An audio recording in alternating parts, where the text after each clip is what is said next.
नमस्कार साथियों, मैं देवाराम सारंग स्वागत करता हूं आप सबका टॉप ऑफिसर्स क्लासेस के इस ऑनलाइन प्लेटफॉर्म पर। तो दोस्तों, मुझे आशा है कि आप सब स्वस्थ होंगे। तो जैसा कि दोस्तों अपन को सबको पता है कि अब जो है SKNU यूनिवर्सिटी है उसके द्वारा है जो एग्ज़ाम का टाइम टेबल है वो जारी कर दिया गया है। तो दोस्तों, अब मैं जो आज है जो इस टॉप ऑफिसर्स क्लासेस के जो ऑनलाइन प्लेटफॉर्म है इसके माध्यम से है जो प्रीवियस ईयर्स के जो क्वेश्चन पेपर है उनके बारे में जो अपन बात करने वाले हैं। एक ही संपूर्ण क्लास के अंदर लगभग 2.5 से 3 घंटे की जो क्लास है, इस क्लास के अंदर अपन प्रीवियस ईयर के क्वेश्चन पेपर तथा उन कोई भी सब्जेक्ट है, पर्टिकुलर सब्जेक्ट से जो इम्पोर्टेंट क्वेश्चन है उनके बारे में है जो अपन चर्चा करने वाले हैं। संपूर्ण सिलेबस का अपन विश्लेषण करने वाले हैं। दोस्तों, क्या करेंगे अपन है जो प्रीवियस ईयर के पेपरों के साथ में है जो संपूर्ण सिलेबस का है जो दोस्तों विश्लेषण है जो करने वाले हैं। तो जो आगामी 2 से 2.5 घंटे है वो आपके लिए है जो बहुत ही महत्वपूर्ण घंटे होने वाले हैं, क्योंकि मैं ये दावे के साथ मैं आपको कह सकता हूँ कि अगर आपने है जो इस क्लास को है जो एकदम सही तरीके से है जो 2 से 2.5 घंटे में देख लिया है, 1 से 2 बार अगर देख लिया आपने, तो आपके है जो बैक तो क्लियर हो गई होगी। उसके साथ में जो आपके OGP है वो भी बढ़ने के पूरे चांस है, क्योंकि जो भी क्वेश्चन आते हैं वो अपन सबको पता है कि पिछले जो 4 से 5 साल के क्वेश्चन होते पेपर होते हैं उनमें से ही क्वेश्चन आते हैं। तथा इसके अलावा भी जो संपूर्ण सिलेबस विश्लेषण करने के बाद में जो इम्पोर्टेंट क्वेश्चन लगे थे मुझे, उन सब को है जो मैं आपको है यहाँ पर है जो आपके लिए लेके आया हूँ। तो मैं आशा करता हूँ कि यह आप क्लास है जो अपन सब के लिए है जो सेकंड ईयर के जो सेकंड सेमेस्टर के स्टूडेंट है उन सब के लिए है जो बहुत ही इम्पोर्टेंट होने वाली है। और मैं आपसे ये भी गुजारिश करूँगा कि इस क्लास को है जो फोर्थ ईयर जो फोर्थ सेमेस्टर है, सेकंड ईयर का जो सेकंड सेमेस्टर है यानी फोर्थ सेमेस्टर है, उस जो प्रत्येक स्टूडेंट है उसके है जो यूट्यूब चैनल पर है जो पहुँचाने का है करते हुए आपका है। तो इसी आशा के साथ में जो मैं आज की क्लास को शुरुआत कर रहा हूँ। तो दोस्तों, आज अपन बात करेंगे पेपर सॉल्यूशन 2022-23 की। अपन है जो पिछले साल का जो पेपर हुआ था उसके बारे में बात करने वाले हैं। और ये पेपर है वो है एंटोमोलॉजी का। किसका है दोस्तों? ये पेपर है एंटो 221 का। किसका है दोस्तों? एंटो 221 का, यानी कि जो IPM है अपने सब्जेक्ट फोर्थ सेमेस्टर के अंदर जो IPM सब्जेक्ट है उसका है जो पेपर विश्लेषण है जो अपन करने वाले हैं। उसके बाद में इसके अलावा पेपर विश्लेषण के बाद में जो इम्पोर्टेंट क्वेश्चन है संपूर्ण सिलेबस का विश्लेषण करने के पश्चात जो मुझे इम्पोर्टेंट लगी और जो एग्जाम की दृष्टि से बहुत ही आवश्यक क्वेश्चन है उनके बारे में जो अपन चर्चा करने वाले हैं। तो मैं आशा करता हूँ कि आपको ये वीडियो है जो बहुत ही अच्छा लगेगा, क्योंकि इसके अंदर जो कंटेंट है वो बहुत ही अच्छा है। तो अपन है जो समय को समाप्त नष्ट किए बना है जो अपन शुरू करते हैं आज की क्लास को। आज की क्लास में अपन क्वेश्चन संख्या 3 देखते हैं। 2022-23 का जो पेपर था उसका जो क्वेश्चन संख्या 3 है, और पहला और दूसरा क्वेश्चन है वो तो न्यू टाइप में आते हैं, उसके भी है जो लास्ट में है जो मैं आपको बता दूंगा। पहले अपन तीसरा देखते हैं। इसमें पहला आता है कि इकोसिस्टम क्या है, यानी पारिस्थितिकी क्या है। तो पारिस्थितिकी क्या है? पारिस्थितिकी तंत्र वो तंत्र है जो पर्यावरण के सभी जैविक तथा अजैविक कारकों के परस्पर संबंधों तथा प्रक्रियाओं द्वारा प्रकट होता है। इसमें क्या बताया गया है कि पारिस्थितिकी क्या है? तो कि पारिस्थितिकी वो तंत्र है जो पर्यावरण के सभी जैविक और अजैविक घटक, पर्यावरण के अंदर जितने भी जैविक और अजैविक घटक है उनके जो कारक है उनका जो परस्पर संबंध है उनके बारे में है जो बताया गया है इस पारिस्थितिकी तंत्र के अंदर। जो इकोसिस्टम शब्द है इसका प्रयोग है सर्वप्रथम एजी टेंसले ने किया था। इकोसिस्टम शब्द का प्रयोग सर्वप्रथम किसने किया? तो दोस्तों, इकोसिस्टम शब्द का प्रयोग है जो सर्वप्रथम एजी टेंसले ने किया था। किसने किया था दोस्तों? एजी टेंसले ने जो इकोसिस्टम शब्द का है जो सर्वप्रथम प्रयोग किया था। दूसरा क्वेश्चन है कि आर्थिक सीमांत स्तर क्या है? क्या है दोस्तों? अगला क्वेश्चन है कि आर्थिक सीमांत स्तर क्या है। बात करते हैं अपन आर्थिक सीमांत स्तर की। तो आर्थिक सीमांत स्तर क्या है? इकोनॉमिक थ्रेशोल्ड लेवल क्या होता है कि कीटों की वह संख्या या स्तर जिस पर किसान कीटों की संख्या को EIL स्तर पर पहुंचने से पहले ही कीटनाशक का छिड़काव करता है। जब कीटों की आर्थिक हानि स्तर होती है उस पर पहुंचने से पहले ही जब कोई किसान है जो उनके ऊपर कीटनाशकों का छिड़काव करके जो उनकी जनसंख्या को नियंत्रित करता है तो उसको अपन क्या बोलते हैं? आर्थिक सीमांत स्तर बोलते हैं। क्या बोलते हैं दोस्तों? आर्थिक सीमांत स्तर है जो उसको बोला जाता है। अब बात करते हैं अपन जो ये EIL शब्द आया है, ये EIL क्या है? Economic injury level. क्या है दोस्तों? Economic injury level. कीटों की वो सीमा, कम से कम वो संख्या या घनत्व जो फसल को आर्थिक रूप से हानि पहुंचाता है उसको क्या बोलते हैं? EIL बोलते हैं या इकोनॉमिक इंजरी लेवल बोलते हैं। तो बात करते हैं आर्थिक सीमांत स्तर की। क्या होती है कि कीटों की वो संख्या या स्तर जिस पर किसान कीटों की संख्या को EIL स्तर पर पहुंचने से पहले, यानी कि आर्थिक रूप से जो फसलों को नुकसान करने की स्थिति है उस पर पहुंचने से पहले ही है जो इनको है वो नष्ट कर देते हैं, उनका कीटनाशकों का छिड़काव करते हैं, तो उसको क्या बोलते हैं, आर्थिक सीमांत स्तर बोलते हैं। उसके बाद में अगला क्वेश्चन आता है वानस्पतिक कीटनाशी का। किसका आता है दोस्तों, अगला आता है वानस्पतिक कीटनाशी। अब बात करते हैं अपन वानस्पतिक कीटनाशी की। तो दोस्तों बॉटनिकल इंसेक्टिसाइड क्या होता है, कि वानस्पतिक कीटनाशी वे उत्पाद है जिनका उपयोग कीटों को मारने या भगाने के लिए किया जाता है। वानस्पतिक कीटनाशियों का उपयोग किसके लिए किया जाता है, वानस्पतिक कीटनाशियों का उपयोग है दोस्तों कीटों को मारने या भगाने के लिए किया जाता है, जिनमें सूखे पीसे हुए पौधों के पदार्थ या कच्चे पौधों को अर्क या पौधों से अलग किया हुआ रसायन शामिल होता है। वे कीटनाशी रसायन जिनसे है जो है पौधों के उत्पाद है या पौधों की सूखी हुई पत्तियां या किसी पौधे का अर्क है, जैसे नीम की निम्बोली है, उनसे है जो रसायन बनाया जाता है, एजाडिरेक्टिन वगैरह से जो रसायन बनाए जाते हैं, और वो रसायन है जो कीटों को मारने के लिए काम आते हैं, उनको अपन क्या बोलते हैं, उनको अपन बोलते हैं बॉटनिकल इंसेक्टिसाइड बोलते हैं। जैसे एग्जांपल बात करें तो पायरेथ्रम, क्या हो गया दोस्तों, पायरेथ्रम। पायरेथ्रम को है जो अपन क्राइसैंथेमम से प्राप्त करते हैं। किसे करते हैं दोस्तों, पायरेथ्रम को है अपन जो क्राइसैंथेमम से है जो प्राप्त करते हैं। उसके बाद में आती है सहनशीलता। क्या आती है दोस्तों, सहनशीलता यानी टोलियोरेंसी क्या होती है दोस्तों। बात करें अपन अगर सहनशीलता की, यह एक जो परिभाषा है मैं बता रहा हूँ, यह प्रत्येक परिभाषा इंपॉर्टेंट है और एग्जाम की दृष्टि से बहुत ही जरूरी है, इसलिए अपन को है जो क्लास को ध्यान से देखना है। बात करते हैं अपन सहनशीलता या टॉलरेंस की। तो वे प्रतिरोधी पौधे जो कीटों के प्रकोप को सहन करने की क्षमता रखते हैं या उनमें आक्रमण कम होता है, उसे क्या कहते हैं, टॉलरेंसी कहते हैं। यहाँ पर बात करें तो सहनशीलता। सहनशीलता क्या होती है, सहनशीलता वे पौधे होते हैं या तो कीटों के प्रतिरोधी होते हैं, अगर प्रतिरोधी नहीं होते हैं तो वह है जो कीटों के आक्रमण को सहन करने की है जो उसमें क्षमता पाई जाती है, उसको क्या बोलते हैं दोस्तों, उसको है जो टॉलरेंसी बोलते हैं या सहनशीलता बोलते हैं। एग्जाम्पल देखें तो बीटी कपास, क्या है दोस्तों, बीटी कपास। बीटी का पूरा नाम क्या है, बेसिलस थुरेंजिस। क्या है दोस्तों, बेसिलस थुरेंजिस है, जीवाणु है जो इनमें है जो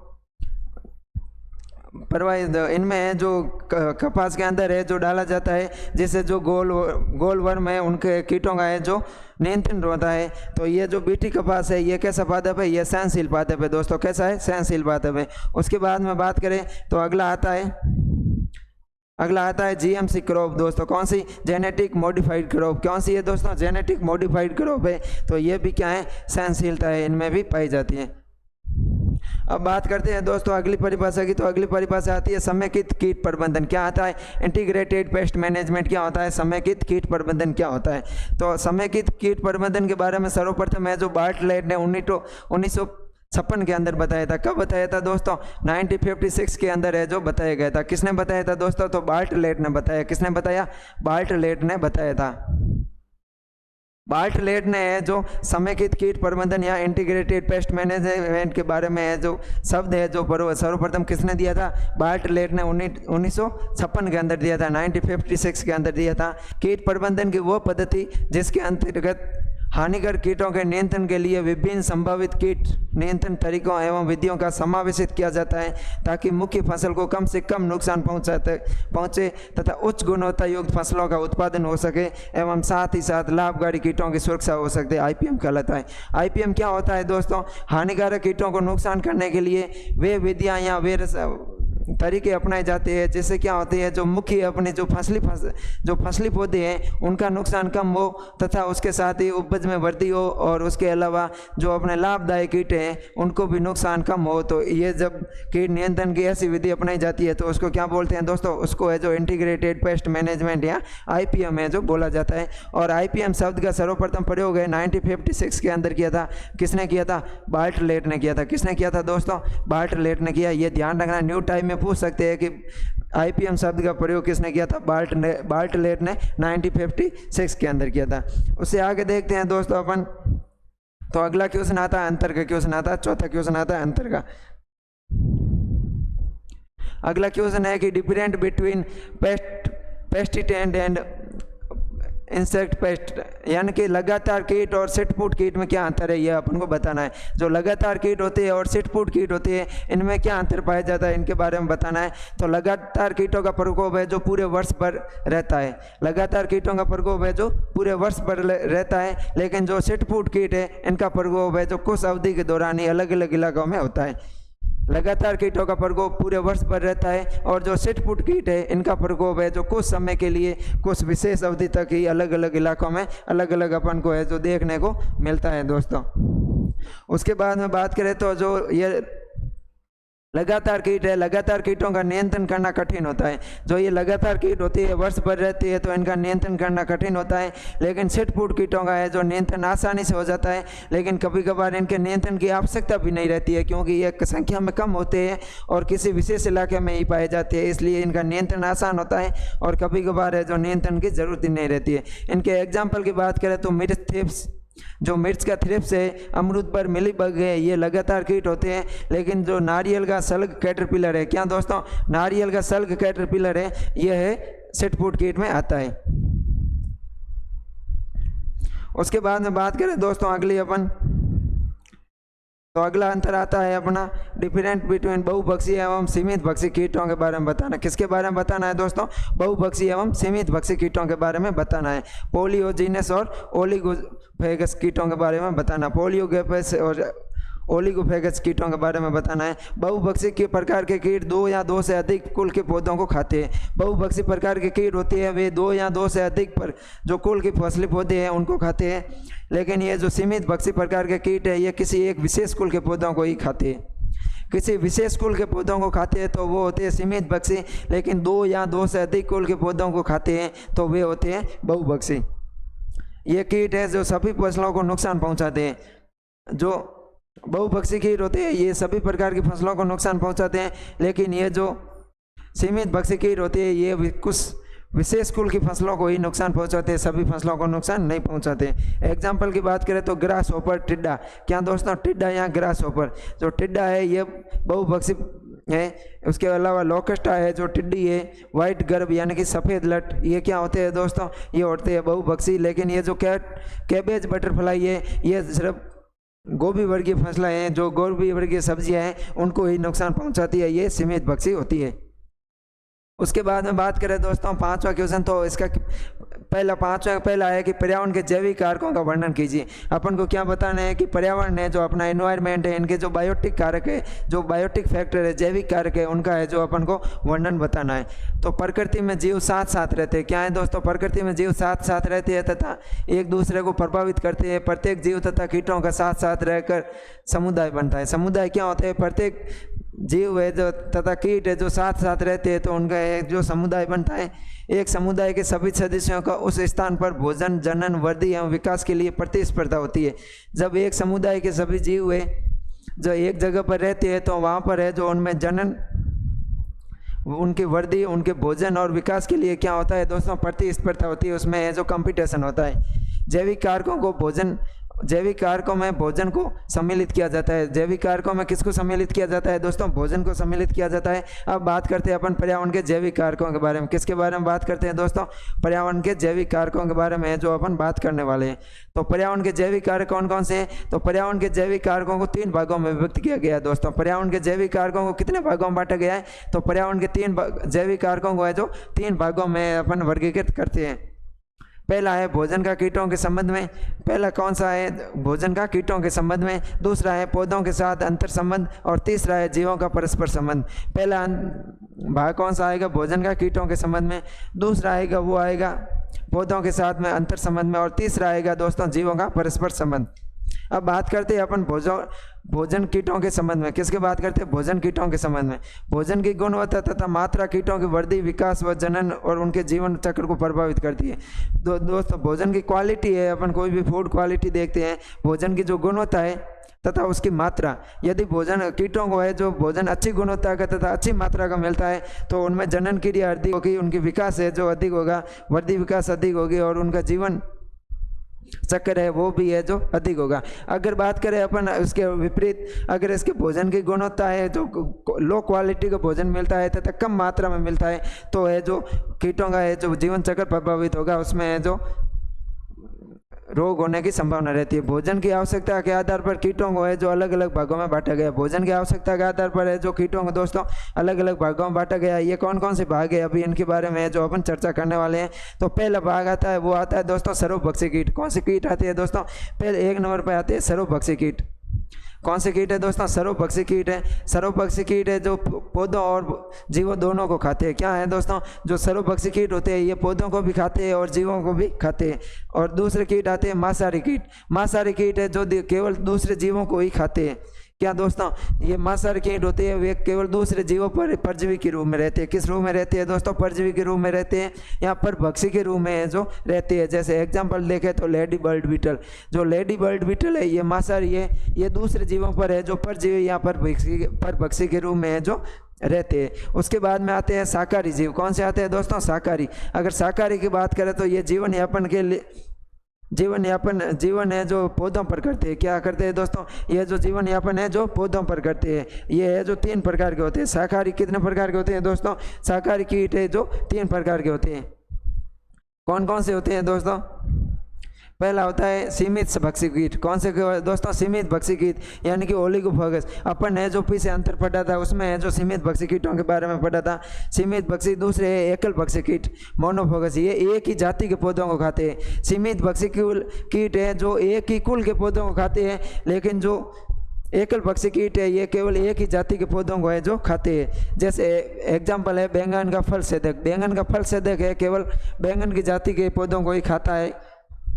दूसरे कीट आते हैं बहुभक्षी कीट। कौन से कीट आते हैं दोस्तों? बहुभक्षी कीट है जो आते हैं। बहुभक्षी कीट की बात करें तो उसके बाद में आते हैं मर्दभक्षी कीट। बहुभक्षी कीट है जो अपन ने पीछे अंतर में पढ़ा था कि ये है जो 2 या 2 से अधिक कुल के पौधों को है जो खाते हैं। अब बात करते हैं अपन मर्दभक्षी की। किसकी बात करते हैं दोस्तों? मर्दभक्षी की करते हैं। तो ये मर्दभक्षी है जो सड़े गले पौधों से है जो अपना भोजन प्राप्त करते हैं। मर्दभक्षी किससे भोजन प्राप्त करते हैं? मर्दभक्षी कीट है जो भोजन है अपना सड़े गले पौधों से है जो प्राप्त करते हैं। मर्दभक्षी के एग्जाम्पल की बात करें तो ड्रोसोफिला है। क्या है दोस्तों?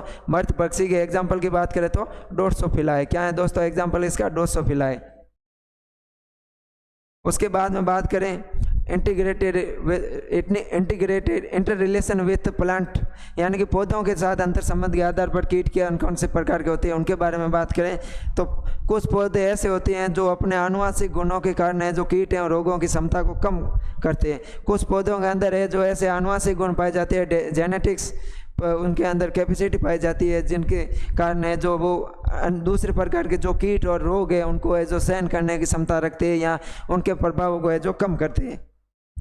अर्थात पौधों पर कीट एवं रोगों का प्रकोप या आक्रमण क्या होता है? कम होता है। पौधों के इस क्षमता को प्रतिरोधकता कहते हैं। क्या कहते हैं दोस्तों? प्रतिरोधिता कहते हैं, यानी कि रेजिस्टेंस कहते हैं। क्या कहते हैं दोस्तों? रेजिस्टेंट कहते हैं, प्रतिरोधिकता कहते हैं। और पौधों में जो RH पेंटन ने प्रतिरोधकों को 3 तरह से है जो प्रतिपादित किया। किसने? RH पेंटन ने दोस्तों। कौन था?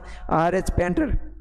ऑरेंज पेंटर ने जो पौधों में प्रतिरोधिता को है जो 3 प्रकार से है जो प्रतिपादित किया। ये कौन कौन सी है? एक होती है अवरोधता। कौन सी होती है दोस्तों? अवरोधता। दूसरी होती है प्रतिजीवितता। कौन सी है? प्रतिजीवितता। और तीसरी है सहनशीलता। कौन सी है दोस्तों? सहनशीलता। अवरोधता, प्रतिजीविता और सहनशीलता। फिर तीसरा आता है वो आता है जीवों का पारस्परिक संबंध। कौन सा आता है दोस्तों? तीसरा जो पर्यावरणीय कारक आता है, बायोटिक फैक्टर आता है, वो आता है जीवों का पारस्परिक संबंध। अब बात करते हैं जीवों का पारस्परिक संबंध। तो ये 2 प्रकार का होता है। एक होता है अंतरजातीय और एक होता है अंतरजातीय और दूसरा होता है अंतरजातीय। क्या होता है दोस्तों? एक होता है अंतरजातीय और दूसरा होता है वो होता है अंतरजातीय दोस्तों। अब बात करते हैं अंतरजातीय। अंतरजातीय में समूहचयन आता है। क्या आता है दोस्तों? पहला आता है समूहचयन, दूसरा आता है संगमन। पहला आता है समूहचयन, दूसरा आता है संगमन, तीसरा आता है स्वजाति भक्षण या कैनाबोलिज्म बोलते हैं जिसको। क्या बोलते हैं दोस्तों? स्वजाति भक्षण या कैनाबोलिज्म। तो इसमें समूहचयन, संगमन, स्वजाति भक्षण, लिंगों की सहभागिता क्या आती है दोस्तों? लिंगों की सहभागिता, पैतृक सुरक्षा। अगली बात करें तो अगली आती है दोस्तों, वो आती है पैतृक सुरक्षा आती है दोस्तों। क्या आती है? पैतृक सुरक्षा। उसके बाद में आती है सामाजिक जीवन। क्या आता है? सोशल लाइफ या सामाजिक जीवन। ये है दोस्तों अंतरजातीय संबंध। क्या है दोस्तों? एक ही जाति में संबंध है, अंतरजातीय संबंध। और दूसरा है अंतरजातीय संबंध। अंतरजातीय संबंध है ये 2 प्रकार के होते हैं, धनात्मक और ऋणात्मक। धनात्मक की बात करें तो पहले आती है सहभोजिता। इनमें है जो एक जाति को लाभ होता है और दूसरी जाति को न तो लाभ होता है और न ही हानि होती है। पहला कौन सा आता है? सहभोजिता। सहभोजिता में एक जाति को लाभ होता है और दूसरी जाति को न तो लाभ होता है है और न ही हानि होती है। दूसरी आती है सह-उपकारिता। क्या आती है दोस्तों? सह-उपकारिता। और सह-उपकारिता में जो दोनों को लाभ होता है, क्या होता है दोस्तों? दोनों को है जो लाभ होता है। तीसरी आती है और अपन हम बात करें ऋणात्मक कारकों की, ऋणात्मक कारकों में पहले आती है स्पर्धा, कंपटीशन आती है। क्या आती है दोस्तों? स्पर्धा। स्पर्धा है जो दोनों की कैसी होती है? ऋणात्मक होती है। स्पर्धा में है जो दोनों को नुकसान होता है। उसके बाद में आती है परजीविता। क्या आती है दोस्तों? परजीविता। परजीविता में एक को लाभ होता है और दूसरे को क्या होती है? हानि होती है। और तीसरी आती है, वो आती है परभक्षिता। परभक्षिता में भी है जो एक को लाभ होता है और दूसरे को क्या हानि होती है। परजीविता में है जो जिस जीव को हानि होती है उसकी मृत्यु नहीं होती है, लेकिन परभक्षी में क्या होती है? मृत्यु हो जाती है। आगे बात करें अपन दोस्तों, आगे बात करते हैं तो एक ही जाति के दो अलग अलग जीवों के मध्य पारस्परिक संबंध को क्या कहते हैं? इंट्रास्पेसिक रिलेशन बोलते हैं। एक ही जाति के मध्य अलग अलग जीव है, उनके बीच का जो संबंध है उनको क्या बोलते हैं दोस्तों? इंट्रास्पेसिक रिलेशन बोलते हैं। अब बात करते हैं यानी कि अंतर जातीय संबंध। क्या बोलते हैं दोस्तों? अंतर जातीय संबंध। इसमें पहला पढ़ा था अपन ने समुच्चयन। कौन सा पढ़ा था? समुच्चयन पढ़ा था। इसमें क्या होता है कि दोस्तों एक ही जाति के कीटों का एक स्थान पर सामान्य संख्या से अधिक हो जाने को, उसमें पर्यावरण में परिवर्तन के अतिरिक्त उनकी आकारिकी कार्य के अधिक में परिवर्तन होता है। क्या होता है दोस्तों? जब एक ही जाति के कीट है, इनका है जो एक स्थान पर सामान्य से अधिक संख्या में हो जाते हैं तो उसका है जो पर्यावरण में परिवर्तन होता है। क्या होता है दोस्तों? पर्यावरण में परिवर्तन के कारण है जो उनकी आकारिकी कार्य की आदि में परिवर्तन होता है तो उसको क्या बोलते हैं दोस्तों? समुच्चयन बोलते हैं। उसके बाद में आगे बात करें दोस्तों अपन तो अगला क्वेश्चन आता है दूसरा, पांचवें का दूसरा क्वेश्चन आता है दोस्तों। क्या पांचवें का दूसरा क्वेश्चन है कि पोषी पादप प्रतिरोधक की क्रियाशीलता को बताना है अपन को। क्या बताना है दोस्तों? पोषी पादप प्रतिरोध की क्रियाशीलता को है जो बताना है। प्लांट होस्ट प्लांट रेसिडेंस के बारे में बताना है। तो इसके बारे में अपन परिभाषा है जो पहले ही पढ़ चुके हैं कि पौधों के आनुवंशिक गुणों के कारण है जो कीटों का नुकसान कम होता है या उनके नुकसान को सहन करने की क्षमता होती है, उसको क्या बोलते हैं दोस्तों? प्लांट रेजिस्टेंस बोलते हैं, पादप प्रतिरोधकता बोलते हैं। और फादर ऑफ प्लांट रेजिस्टेंस है आर.एच. पेंटर। क्या सा है दोस्तों? आर.एच. पेंटर है। इसके आधार पर है इसने पौधों को है जो 3 भागों में बांटा था। पहले प्रतिजीविता ने है जो होस्ट प्लांट रेजिडेंस पादपों को है जो 3 भागों में बांटा था। पहली है प्रतिजीविता। क्या है दोस्तों? प्रतिजीविता यानी कि एंटीबायोसिस। प्रतिरोधी पौधे कीट के जीवन यापन पर प्रतिकूल प्रभाव डालते हैं। प्रतिजीविता क्या होती है दोस्तों? जो प्रतिरोधी पौधे होते हैं ये जो है कीट के जीवन यापन पर है जो प्रतिकूल प्रभाव डालते हैं तथा कीटों से स्वयं की सुरक्षा करते हैं, स्वयं से क्या करते हैं? रक्षा करते हैं। तो क्या कहलाती है? प्रतिजीविता कहलाती है। प्रतिजीविता क्या होती है? जो पौधे होते हैं जो कीटों के ऊपर है जो हानिकारक प्रभाव डालते हैं और अपनी क्या करते हैं? खुद की रक्षा करते हैं। एग्जाम्पल देखो, लार्वा की मृत्यु असामान्य लार्वा वृद्धि एंटीबायोसिस के कारण होती है। और दूसरी है विषाक्त पदार्थ की उपस्थिति के कारण भी है जो इनमें हो जाती है। फिर है आवश्यक पोषक तत्वों का अभाव होता है। जो कीटों के लिए पोषक तत्व चाहिए उन पोषक तत्वों का जो पौधों में अभाव होता है तो भी कीट क्या हो जाते हैं? मर जाते हैं। आगे बात करें अपन सहनशीलता की। किसकी बात करते हैं? टॉलरेंस की बात करते हैं, सहनशीलता की बात करते हैं। वे प्रतिरोधी पौधे जो कीटों के प्रकोप को सहन करने की क्षमता रखते हैं या उनमें आक्रमण कम होता है तो उसको क्या बोलते हैं?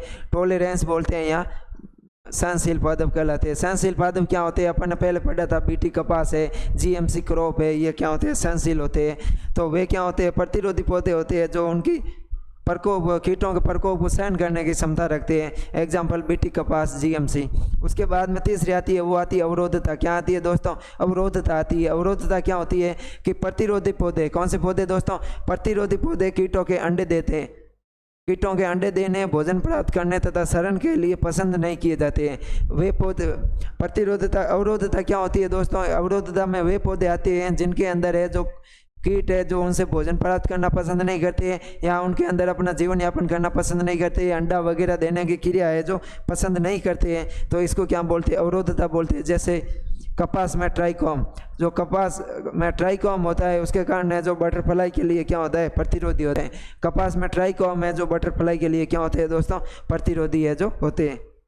उसके बाद में आता है परंपरागत व्यवहारिक कीट नियंत्रण के बारे में बताना है कि परंपरागत व्यवहारिक कीट नियंत्रण क्या होता है। यानी कि अपन को बताना है कल्चर कंट्रोल के बारे में। किसके बारे में बताना है? कल्चर पेस्ट कंट्रोल के बारे में बताना है। परंपरागत यहाँ इसको अपन क्या बोलते हैं? व्यवहारिक कीट नियंत्रण बोलते हैं। परंपरागत यहाँ व्यवहारिक कीट नियंत्रण का अर्थ क्या होता है? ऐसे कीट नियंत्रण से है जिससे परंपरागत अपनाई जाने वाली कृषि क्रियाओं में थोड़ा सा परिवर्तन करके कीटों के आक्रमण को कम किया जाता है। परंपरागत कीट नियंत्रण का क्या अर्थ होता है दोस्तों? अपन है जो पुराने समय से ही परंपरागत तरीके से जो कृषि करते आ रहे हैं उसके अंदर थोड़ा सा परिवर्तन करना है। क्या करना है दोस्तों? थोड़ा सा परिवर्तन करना है, जिससे क्या हो जाता है, कीट नियंत्रित हो जाते हैं। तो उसको क्या बोलते हैं दोस्तों? परंपरागत कीट नियंत्रण बोलते हैं। परंपरागत नियंत्रण में कीटों के आक्रमण को रोकने के लिए आवश्यक है कि उनके जीवन चक्र एवं स्वभाव के बारे में अधिक से अधिक जानकारी हो। अपन को है जो परंपरागत के तरीके से अगर अपन को कीटों का जो नियंत्रण करना है तो अपन को है जो कीटों के जीवन चक्र के बारे में तथा उन कीटों के व्यवहार के बारे में अपन को जानकारी होनी चाहिए। अब कल्चरल कंट्रोल के अंतर्गत है कौन कौन सी क्रियाएं आती है उनके बारे में है जो अपन पढ़ने वाले हैं कि जो अपन परंपरागत कीट नियंत्रण है या कल्चरल जो कीट नियंत्रण है उसके अंदर कौन कौन सी क्रियाएं आती है उनके बारे में बात करें तो इनके अंदर पहली क्रिया आती है वो आती है समर प्लोविंग या ग्रीष्मकालीन गहरी जुताई। क्या आती है दोस्तों? समर प्लोविंग या ग्रीष्मकालीन गहरी जुताई। गर्मी के समय है जो मई जून माह में, अब वर्तमान समय में अब जैसे ही अब बहुत गर्मी पड़ रही है, लगभग तापमान है 47 के आसपास, 47-48 डिग्री है। कल तो क्या हुआ कि बाड़मेर का तापमान है 48.9 डिग्री चला गया था, दुनिया का है जो दूसरा सबसे गर्म शहर बन गया था। गर्मियों के समय में जुताई करने से कीट का जीवन चक्र है जो प्रभावित होता है। अगर अपन है जो कृषि खेत है वहाँ पर अपन अगर गर्मियों के समय में जुताई करेंगे तो वहाँ पर क्या है कि उनका जीवन चक्र कीटों का है जो प्रभावित होता है। बहुत से कीटों के प्यूपा अवस्था या अन्य सुषुप्त अवस्था जमीन के अंदर रहती है, अतः इस समय जुताई करने से क्या होती है, उनकी अवस्था नष्ट हो जाती है। जैसे सफ़ेद लट, चने का फली छेदक।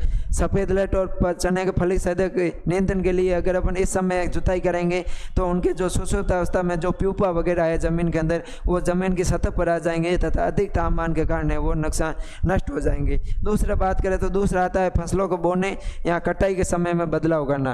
क्या करना है दोस्तों? फसल को बोने या कटाई के समय में बदलाव करना।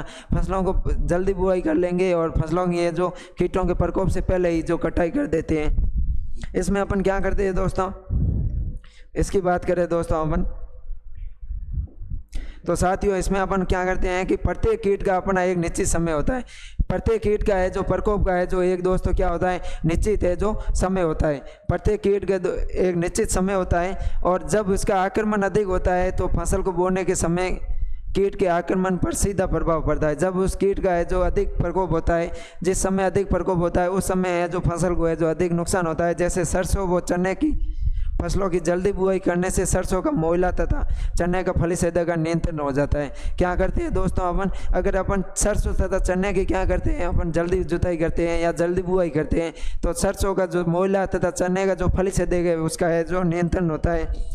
इसी प्रकार बेर की फसलों वृक्षों से फलों को जल्दी तुड़ाई करने पर है जो बेर की फल मक्खी का आक्रमण है जो कम होता है। अगर अपन जो है जिजिपस बोरिसियाना है या जिजिपस जुजुबा है उनके जो बेर है जो बेर उनको है जो अपन जल्दी तोड़ देते हैं तो उनसे भी है जो कीटों का क्या होता है दोस्तों, नियंत्रण होता है। मक्के की लेट बुआई से उसमें लगने वाले कीटों का मक्के के तने छेदक का नियंत्रण होता है। अगर अपन है जो मक्के की है जो लेट बुआई करेंगे तो उससे जो मक्के का तना छेदक कीट है उसका है जो नियंत्रण होता है। यह है दोस्तों अपने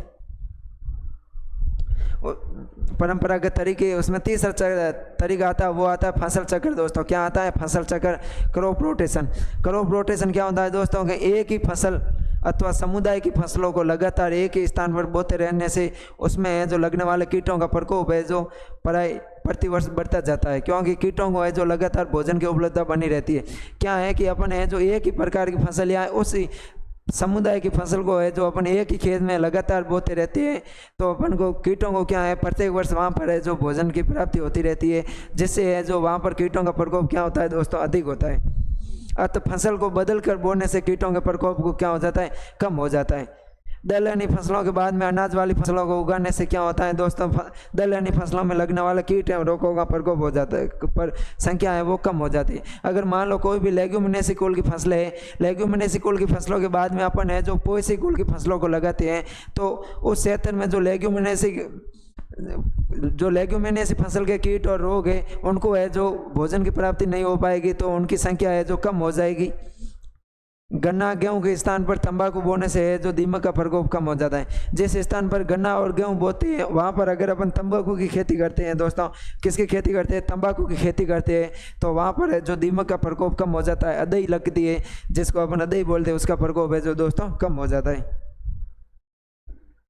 आगे बात करें दोस्तों अगले चौथे इसकी बात करें तो अगला क्या है दोस्तों, अगला है डिस्ट्रॉय क्रॉप डेबर्स एंड वेट्स। जो फसलों के अवशेष वो खरपतवारों के है जो उनको नष्ट कर देना चाहिए।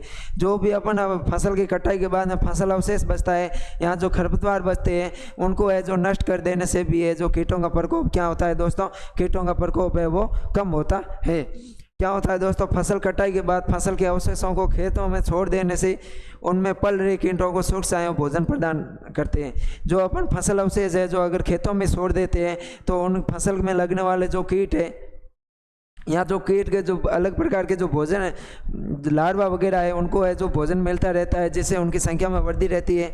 फसली खेतों के आसपास खरपतवार लगे होने से भी कीटों को है जो फसल कट जाने के बाद में भोजन प्रदान करते रहते हैं। अगर अपन फसली खेत के आसपास में अगर खरपतवार है तो उस फसली खेत में फसल कट जाने के बाद में वो कीट है जो खरपतवार वाले खेत में चले जाते हैं तो उनको वहाँ पर भोजन मिलता रहता है, तो वो कीट है जो अपनी संख्या में वृद्धि करते रहते हैं। अतः फसल के अवशेषों तथा खरपतवारों को नष्ट कर देने से है जो अपरिपक्व अवस्था में ये कीट मर जाते हैं तथा उनकी संख्या में क्या होती है दोस्तों, कमी आती है। उसके बाद में अगली बात करें तो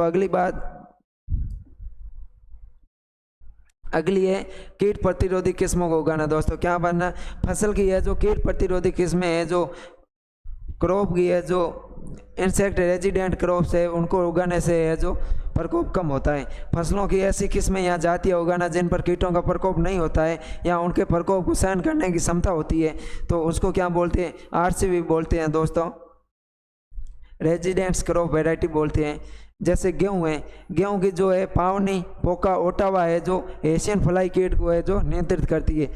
गेहूं की जो पावनी किस्म, पोका किस्म, ओटावा किस्म है जो ये एशियन फ्लाई कीट है इसका है जो रेजिडेंट्स फसल है। उसके बाद में अगर जवार की बात करें तो जवार की जो एटलस सार्गो किस्म है, कौन सी दोस्तों, एटलस सार्गो जाती है, ये चिंच बग को है जो नियंत्रित करती है, यहाँ चिंच बग की जो प्रतिरोधी किस्म है। उसके बाद में अपन एल्फा की बात करें तो एल्फा की जो लद्दाख जाती है यह मटर के मऊ की है जो प्रतिरोधी किस्म है। और जो मक्का की RS 2234 किस्म है जो ग्रास होपर यानी कि टेडा की है जो प्रतिरोधी किस्म है। उसके बाद में मक्का की है जो KS 1859, ये है जो कर्नलीफ है जो एफिड है उसकी है जो प्रतिरोधी किस्म है। उसके बाद में बात करते हैं अपन अंतरासस्यन की। किसकी बात करते हैं दोस्तों, अंतरासस्यन या इंटरक्रॉपिंग की बात करते हैं। किसकी बात करते हैं दोस्तों, अंतरासस्यन या इंटरक्रॉपिंग की बात करते हैं कि अंतरासस्यन क्या होता है या इंटरक्रॉपिंग क्या होता है। फसलों को अलग अलग पंक्तियों में एक ही निश्चित अनुपात में एक ही खेत में बोने या उगाने को क्या कहते हैं दोस्तों, इंटरक्रॉपिंग कहते हैं। जब फसलें आती हैं उनको अपन है जो अलग अलग पंक्तियों में निश्चित अनुपात में एक ही खेत में उगाते हैं तो उनको क्या बोलते हैं दोस्तों, इंटरक्रॉपिंग बोलते हैं, अंतरासस्यन बोलते हैं। जैसे चने की फसल के साथ में सरसों एवं जौ की बुआई करने से चने की फली से अधिक आक्रमण कम होता है। अगर अपन चने की फसल के साथ में जो सरसों और जौ की पंक्तियाँ लगा देते हैं तो उनका है जो चने का फली से अधिक है उसका आक्रमण क्या होता है दोस्तों, कम होता है। उसके बाद में बात करें लोब या चौला के साथ में अगर अपन ज्वार उगाने से है जो उनमें फल छेदक उनका जो भेदक कीट है उनका भी आक्रमण है जो दोस्तों कम होता है। उसके बाद में अगला नियंत्रण आता है वो आता है ट्रैप क्रॉप या फंदा फसल। क्या आती है दोस्तों, अगले आती है ट्रैप क्रॉप या फंदा फसल। अब बात करते हैं अपन की ट्रैप क्रॉप या फंदा फसल क्या होती है। ट्रैप क्रॉप मुख्य फसल के चारों ओर दूसरी फसल को बोने से हानिकारक कीट मुख्य फसल को छोड़कर दूसरी फसल पर आकर्षित होते हैं जिससे मुख्य फसल के कीटों को आक्रमण से बच जाती है। क्या होता है दोस्तों, मुख्य फसल होती है जो अपन मुख्य फसल उगाते हैं खेत में, उसके चारों ओर जो दूसरी फसल को उगा देते हैं तो जो मुख्य फसल के हानिकारक कीट है वो जो दूसरी फसल अपन लगाते हैं उसके पास चले जाते हैं जिससे मुख्य फसल को है जो नुकसान है वो कम होता है। उसको क्या बोलते हैं, ट्रैप क्रॉप बोलते हैं। और दूसरी जो सहायक फसल है उसको ट्रैप क्रॉप कहा जाता है। जैसे कद्दू व खरबूजे के चारों ओर मक्के को लगाने से है जो फल मक्खी का नियंत्रण कम होता है। अगर अपन है जो कद्दू या खरबूजे की फसल है उसके चारों ओर मक्के को लगा देते हैं तो उनमें है जो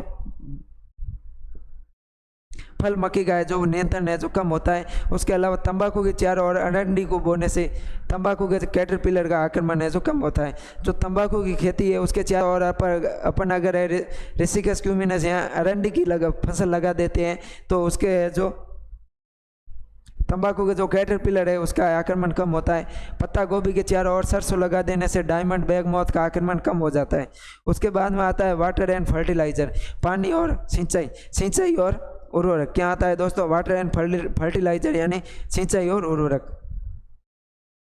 फसलों में नाइट्रोजन युक्त उर्वरक का प्रयोग करने से रस चूसक कीटों का है जैसे एफिड वगैरह है, व्हाइट फ्लाई है, इनका आक्रमण बढ़ जाता है। अगर अपन फसलों के अंदर है नाइट्रोजन युक्त रसायनों या नाइट्रोजन युक्त उर्वरकों का अधिक प्रयोग करेंगे तो उनमें जो रस चूसक कीट है उनका है जो आक्रमण बढ़ जाता है।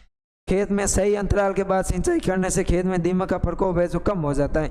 अगर अपन निश्चित अंतराल के बाद में है जो सिंचाई करेंगे तो खेत में है जो दीमक का प्रकोप क्या हो जाता है दोस्तों? कम हो जाता है। अगली बात करें दोस्तों अपने अगला क्वेश्चन है service lines and forecasting of insect pest, यानी कि जो कीटों का सर्वेक्षण, निगरानी और पूर्वानुमान क्या होता है उसके बारे में बताना है। किसके बारे में दोस्तों?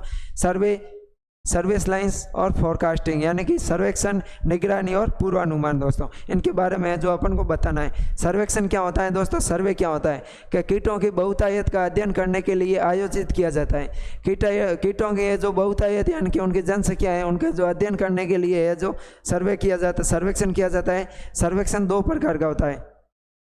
कितने प्रकार का होता है दोस्तों? दो प्रकार का होता है। एक होता है रोविंग सर्वे और दूसरा होता है फिक्स्ड प्लॉट सर्वे, निश्चित भूखंड सर्वे और रोविंग सर्वे।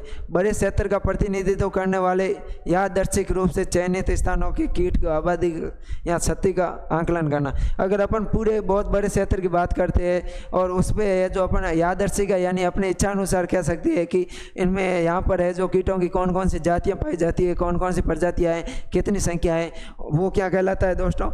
रोविंग सर्वे कहलाता है। और दूसरा आता है फिक्स्ड प्लॉट सर्वे, निश्चित भूखंड सर्वे। इसमें क्या होता है? खेत में चुने गए एक निश्चित भूखंड से कीट आबादी या क्षति का आकलन लगाते हैं। अपना खेत है उसमें एक निश्चित क्षेत्र से अगर कीटों की आबादी का पता लगाते हैं तो उसको क्या बोलते हैं? फिक्स्ड प्लॉट सर्वे बोलते हैं। गुणात्मक सर्वेक्षण कीटों का पता लगाने के लिए क्या उपयोगी है? क्या है दोस्तों? अगर अपन गुणात्मक सर्वे की बात करें, गुणात्मक सर्वेक्षण की बात करें तो ये कीटों की पता लगाने के लिए उपयोग है। मात्रात्मक सर्वेक्षण कीटों की गणना के लिए उपयोग है। गुणात्मक कीट सर्वेक्षण की बात करें अपन, क्वालिटिव सर्वे की बात करें तो ये कीटों का पता लगाने के लिए होता है। तथा दूसरा है जो मात्रात्मक सर्वेक्षण होता है दोस्तों, ये मात्रात्मक सर्वेक्षण है जो कीटों की गणना के लिए है जो आवश्यक होता है। अब बात करते हैं अपन कीट निगरानी की। किसकी बात करते हैं दोस्तों? कीट निगरानी की। कीट निगरानी है जो क्या होता है? अगर अपन बात करें कीट निगरानी की तो कीट निगरानी से तात्पर्य हमेशा सतर्क रहना, चौकसी रखना तथा उपस्थित कीटों का समय समय पर आकलन करना है। कीट निगरानी क्या होता है दोस्तों? हमेशा सतर्क रहना कि कीटों का कभी भी आक्रमण हो सकता है। यहाँ चौकसी रहना, कीटों का आक्रमण को रोकना। यहाँ इसके अलावा क्या होता है दोस्तों? इसके अलावा अपन बात करें तो उसमें उपस्थित समय समय पर है जो इनका आकलन करना। हानिकारक कीटों की सही स्थिति जानने के लिए ये आवश्यक है कि इकोसिस्टम का पूर्ण ज्ञान होना चाहिए। हानिकारक कीटों की अपन को है जो अगर सही स्थिति जाननी है तो अपन को है जो इकोसिस्टम की है जो पूर्ण जानकारी होना जरूरी है। उसके बाद में आता है component of paste service lines. इसके क्या क्या कंपोनेंट्स हैं पेस्ट सर्विस लाइन्स के, उसके बारे में अपन बात करें तो हानिकारक एवं मित्र कीटों की संख्या का घनत्व का पता लगाना। इसके क्या कंपोनेंट्स है? पहला है हानिकारक एवं मित्र कीटों की संख्या का है जो अपन पता लगाते हैं। उसके अलावा है जो कीटों द्वारा होने वाले नुकसान का है जो पता लगाना। उसके बाद में objective of paste service lines, यानी कि इसके पेस्ट सर्विस लाइन्स है इसके क्या उद्देश्य है, इसके ऑब्जेक्ट की बात करें तो कीटों की या उनसे होने वाले नुकसान के बारे में जानकारी प्राप्त होती है। इनसे अपन को क्या होती है? कीटों से या कीटों से के बारे में और जो उनसे जो यहाँ तो अपन को कीटों की संख्या या उनसे होने वाले नुकसान के पता चलता है। कीटों की संख्या का पता चलता है, कीटों से होने वाले नुकसान के बारे में पता चलता है, कीट से होने वाले परिवर्तनों का अपन को, कीटों में जो परिवर्तन होता है उसके बारे में भी है जो अपन को पता लगता है। उसके बाद में इसके अध्ययन से मौसम में होने वाले परिवर्तन का, कीट संख्या घनत्व पर पड़ने वाले प्रभाव का भी पता लगता है। अगर मान लो मौसम के अंदर कोई परिवर्तन होता है उसका है जो कीटों की संख्या पर क्या परिवर्तन पड़ता होता है उसके बारे में भी अपन को जो पता चलता है। मित्र कीटों के बारे में जानकारी प्राप्त होती है, जो अपने लाभदायक कीट है उसके बारे में जो अपन को जानकारी प्राप्त होती है। तो कीट निगरानी से कीट पूर्वानुमान और कीट पूर्वानुमान से कीट सर्वेक्षण, ये तीनों का जो संबंध है, कीट निगरानी, कीट पूर्वानुमान और कीट सर्वेक्षण। अब बात करते हैं अपन कीट पूर्वानुमान, पेस्ट फोरकास्टिंग, कि पेस्ट फोरकास्टिंग क्या होता है। दोस्तों अपन बात करते हैं पेस्ट फोरकास्टिंग की।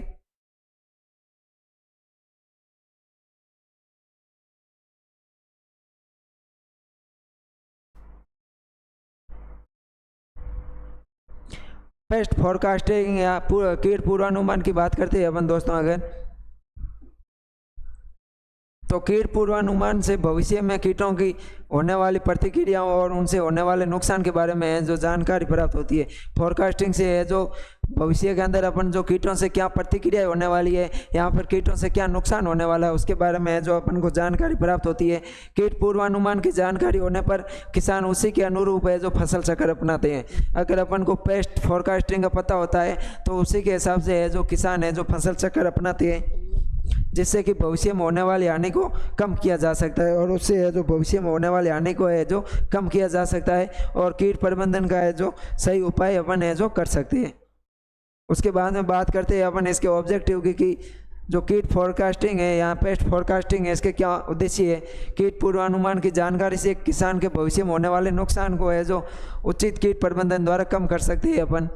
कीट पूर्वानुमान की जानकारी से जो कीटों के किसान का जो नुकसान होता है उसका जो उचित कीट नियंत्रण प्रबंधन करके है जो अपन कम कर सकते हैं, तथा किसी कीट की हानिकारक अवस्था की जानकारी भी अपन को है जो प्राप्त होती है। कोई कीट है उसकी जो हानिकारक अवस्था है उसकी जानकारी भी है जो अपन को प्राप्त होती रहती है।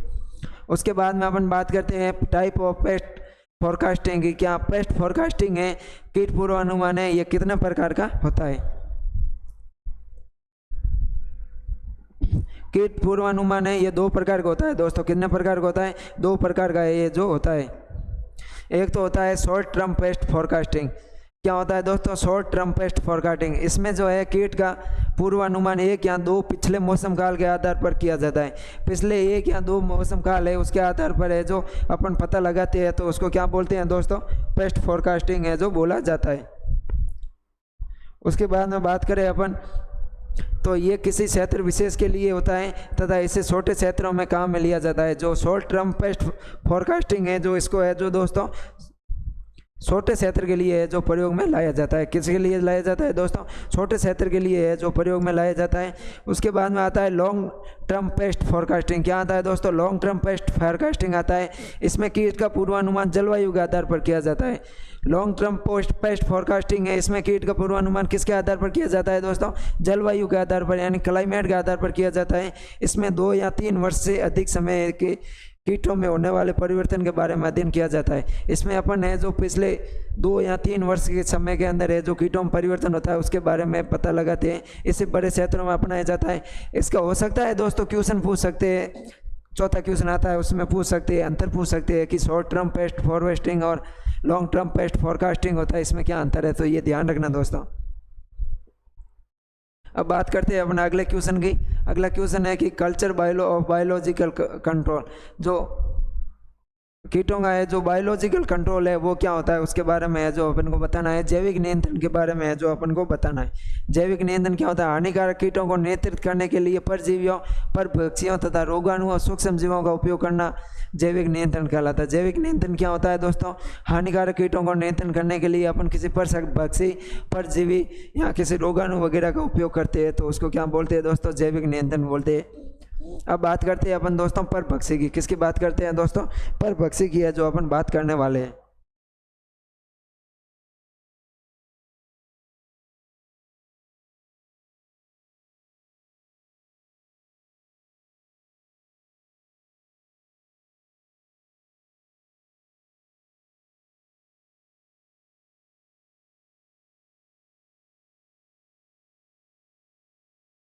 परभक्षी की बात करें तो परभक्षी ये कीट अपने जीवन के प्रत्येक अवस्था में स्वतंत्र होते हैं।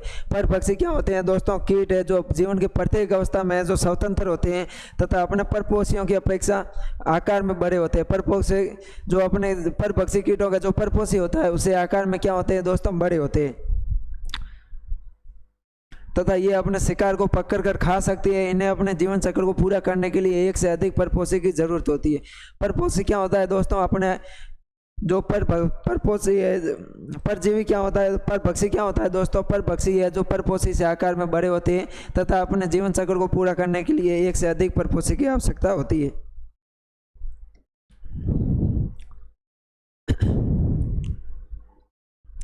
ये है जो परभक्षी है, जैसे लेडी बर्ड बीटल है, इसका जो टारगेट पेस्ट है वो है एफिड। उसके बाद में रोडोलिया कार्डिलेनिस है, इसका है जो कार्डनिकुसन स्केल है। उसके बाद में बात करें अपन डेमेस्ट फ्लाई की बात करें तो इसका है जो कैटरपिलर है। क्या है दोस्तों? परभक्षी है जो इसका कैटरपिलर, परजीवी है वो कैटरपिलर है। उसके बाद में आता है परजीवी या पैरासाइट। क्या आता है दोस्तों? परजीवी या पैरासाइट। ये कीट परपोषी की से हमेशा क्या होते हैं? आकार में छोटे होते हैं। जो परजीवी होते हैं ये जो परपोषी से आकार में क्या होते हैं दोस्तों? छोटे होते हैं। ये अपने परपोषी को मारते नहीं हैं बल्कि उससे कमज़ोर कर देते हैं। क्या करते हैं दोस्तों? जो परजीवी होते हैं ये अपने परपोषी को मारते नहीं है, उससे कमज़ोर कर देते हैं तथा अपने जीवन चक्र को पूरा करने के लिए इनको एक ही परपोषी की ज़रूरत रहती है। तीसरा है वो है परजीवीआप। क्या है दोस्तों? परजीवीआप। अब बात करते हैं अपन परजीवीआप की। क्या परजीवीआप क्या होता है? परजीवीआप की बात करें तो ये कीट आकार में क्या होते हैं? परपोषी के समान ही होते हैं।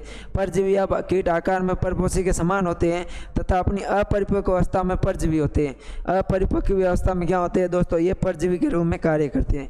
ये अपने जीवन काल में केवल एक परपोषी की ही जरूरत होती है। इनको भी क्या है जो परजीवीआप है, इनको भी अपने जीवन काल में है जो एक परपोषी की आवश्यकता होती है और ये अपने परपोषी को मार देते हैं। जैसे हाइमेनोप्टेरा वो डिप्टेरा गण की कीट। परजीवीआप में कौन से आते हैं? हाइमेनोप्टेरा और डिप्टेरा गण के कीट है वो आते हैं। उसके बाद में आते हैं अपन, वो आते हैं कि ideal qualities of bio agent. जो बायो एजेंट है उनकी क्या क्वालिटी होनी चाहिए? इनमें है जो जनन क्षमता अधिक होनी चाहिए दोस्तों। क्या होनी चाहिए? जनन क्षमता अधिक होनी चाहिए। इसका जीवन चक्र है जो छोटा होना चाहिए। क्या है दोस्तों? इनका जो जीवन चक्र है वो छोटा होना चाहिए। इनकी जनन क्षमता है वो दोस्तों अधिक होनी चाहिए। उसके अलावा इसकी बात करें तो ये अपने परपोषी को खोजने की क्षमता अधिक होनी चाहिए। इनमें जो ये बायो एजेंट होते हैं इनको है जो अपने परपोषी को खोजने की क्षमता अधिक होनी चाहिए। विपरीत परिस्थितियों में जीवित रहने की क्षमता होनी चाहिए। कीटनाशियों के प्रति इनको है जो प्रतिरोधकता होनी चाहिए। विभिन्न प्रकार के जो इंसेक्टिसाइड है उनके प्रति इनमें है जो रेजिडेंस होनी चाहिए। नए वातावरण के अनुरूप ढलने का इनमें है जो गुण होना चाहिए। उसके बाद में इंपॉर्टेंस ऑफ बायोलॉजिकल कंट्रोल कि जो जैविक नियंत्रण है इसका क्या महत्व है, इसके बारे में अपन बात करते हैं। जैविक नियंत्रण के महत्व के बारे में। इसके महत्व की बात करें तो जैविक कीट विषैले नहीं होते हैं तथा न ही कोई हानिकारक अवशिष्ट पदार्थ छोड़ते हैं। जो जैविक कीट होते हैं ये न तो विषैले होते हैं न ही है जो हानिकारक है जो अवशिष्ट पदार्थ को छोड़ते हैं। जैविक नियंत्रण का प्रभाव स्थायी रहता है। जैविक नियंत्रण का प्रभाव कैसे होता है दोस्तों? स्थायी होता है तथा एक बार प्रयोग करने के बाद इनकी संख्या है जो अपने आप बढ़ती रहती है। जैविक नियंत्रण का प्रयोग है जो स्थायी होता है और अगर अपन जैविक नियंत्रण का एक बार प्रयोग कर देते हैं तो उसके बाद में इनमें जो जनन की क्रिया द्वारा इनका है जो संख्या है जो अपने आप बढ़ती रहती है। रासायनिक नियंत्रण की तरह इनसे लाभदायक कीटों को नुकसान नहीं होता है। जैविक नियंत्रण से अगर अपन रासायनिक नियंत्रण करेंगे तो उनसे है जो लाभदायक कीटों को भी नुकसान होगा, लेकिन जैविक नियंत्रण से है जो लाभदायक कीटों को नुकसान नहीं होता है। कम खर्चे में नियंत्रण हो जाता है। जैविक नियंत्रण है इसमें खर्चा कम लगता है। कीटनाशियों की तरह कीटों में प्रतिरोधक क्षमता विकसित नहीं होती है। जो विभिन्न प्रकार के कीट है उनमें है जो कीटनाशियों के प्रति प्रतिरोधकता उत्पन्न हो जाती है, लेकिन इन कीटों में है जो कीटों प्रतिरोधकता उत्पन्न नहीं होती है। इनसे पर्यावरण पर कोई हानिकारक प्रभाव भी नहीं होता है। उसके बाद में बात करें लिमिटेशन की, इसकी क्या क्या सीमाएं हैं। अगर अपन दोस्तों बात करें लिमिटेशन की या सीमाओं की बात करें तो इनका प्रकोप है जो धीरे धीरे होता है। इनका प्रभाव है जो दोस्तों क्या होता है? धीरे धीरे होता है। इनका प्रभाव दोस्तों है जो धीरे धीरे होता है। इनका प्रभाव धीरे धीरे होता है और कीट नियंत्रण के लिए लंबे समय तक इंतजार करना पड़ता है। अपने इनको इनसे है जो बायो एजेंट से कहीं कीट नियंत्रण करना है तो इनको है जो लंबे समय तक इंतजार करने पड़ेगा, क्योंकि इनका प्रभाव है वो धीरे धीरे है जो होता है। उसके अलावा बात करें तो इसके लिए शिक्षित प्रयोगकर्ता की ज़रूरत होनी चाहिए। इसके लिए है जो टैलेंट प्रयोग करता है उसकी जो है ज़रूरत होती है। इसके द्वारा हानिकारक कीटों का पूर्ण रूप से प्रबंध नहीं हो पाता है। पूर्ण रूप से है जो हानिकारक कीट है वो प्रबंधित नहीं हो पाते हैं। इसमें पारंपरिक लागत अधिक आती है। अपन नए जीव वगैरह खरीद के लाते हैं तो शुरुआती लागत है वो अधिक आती है।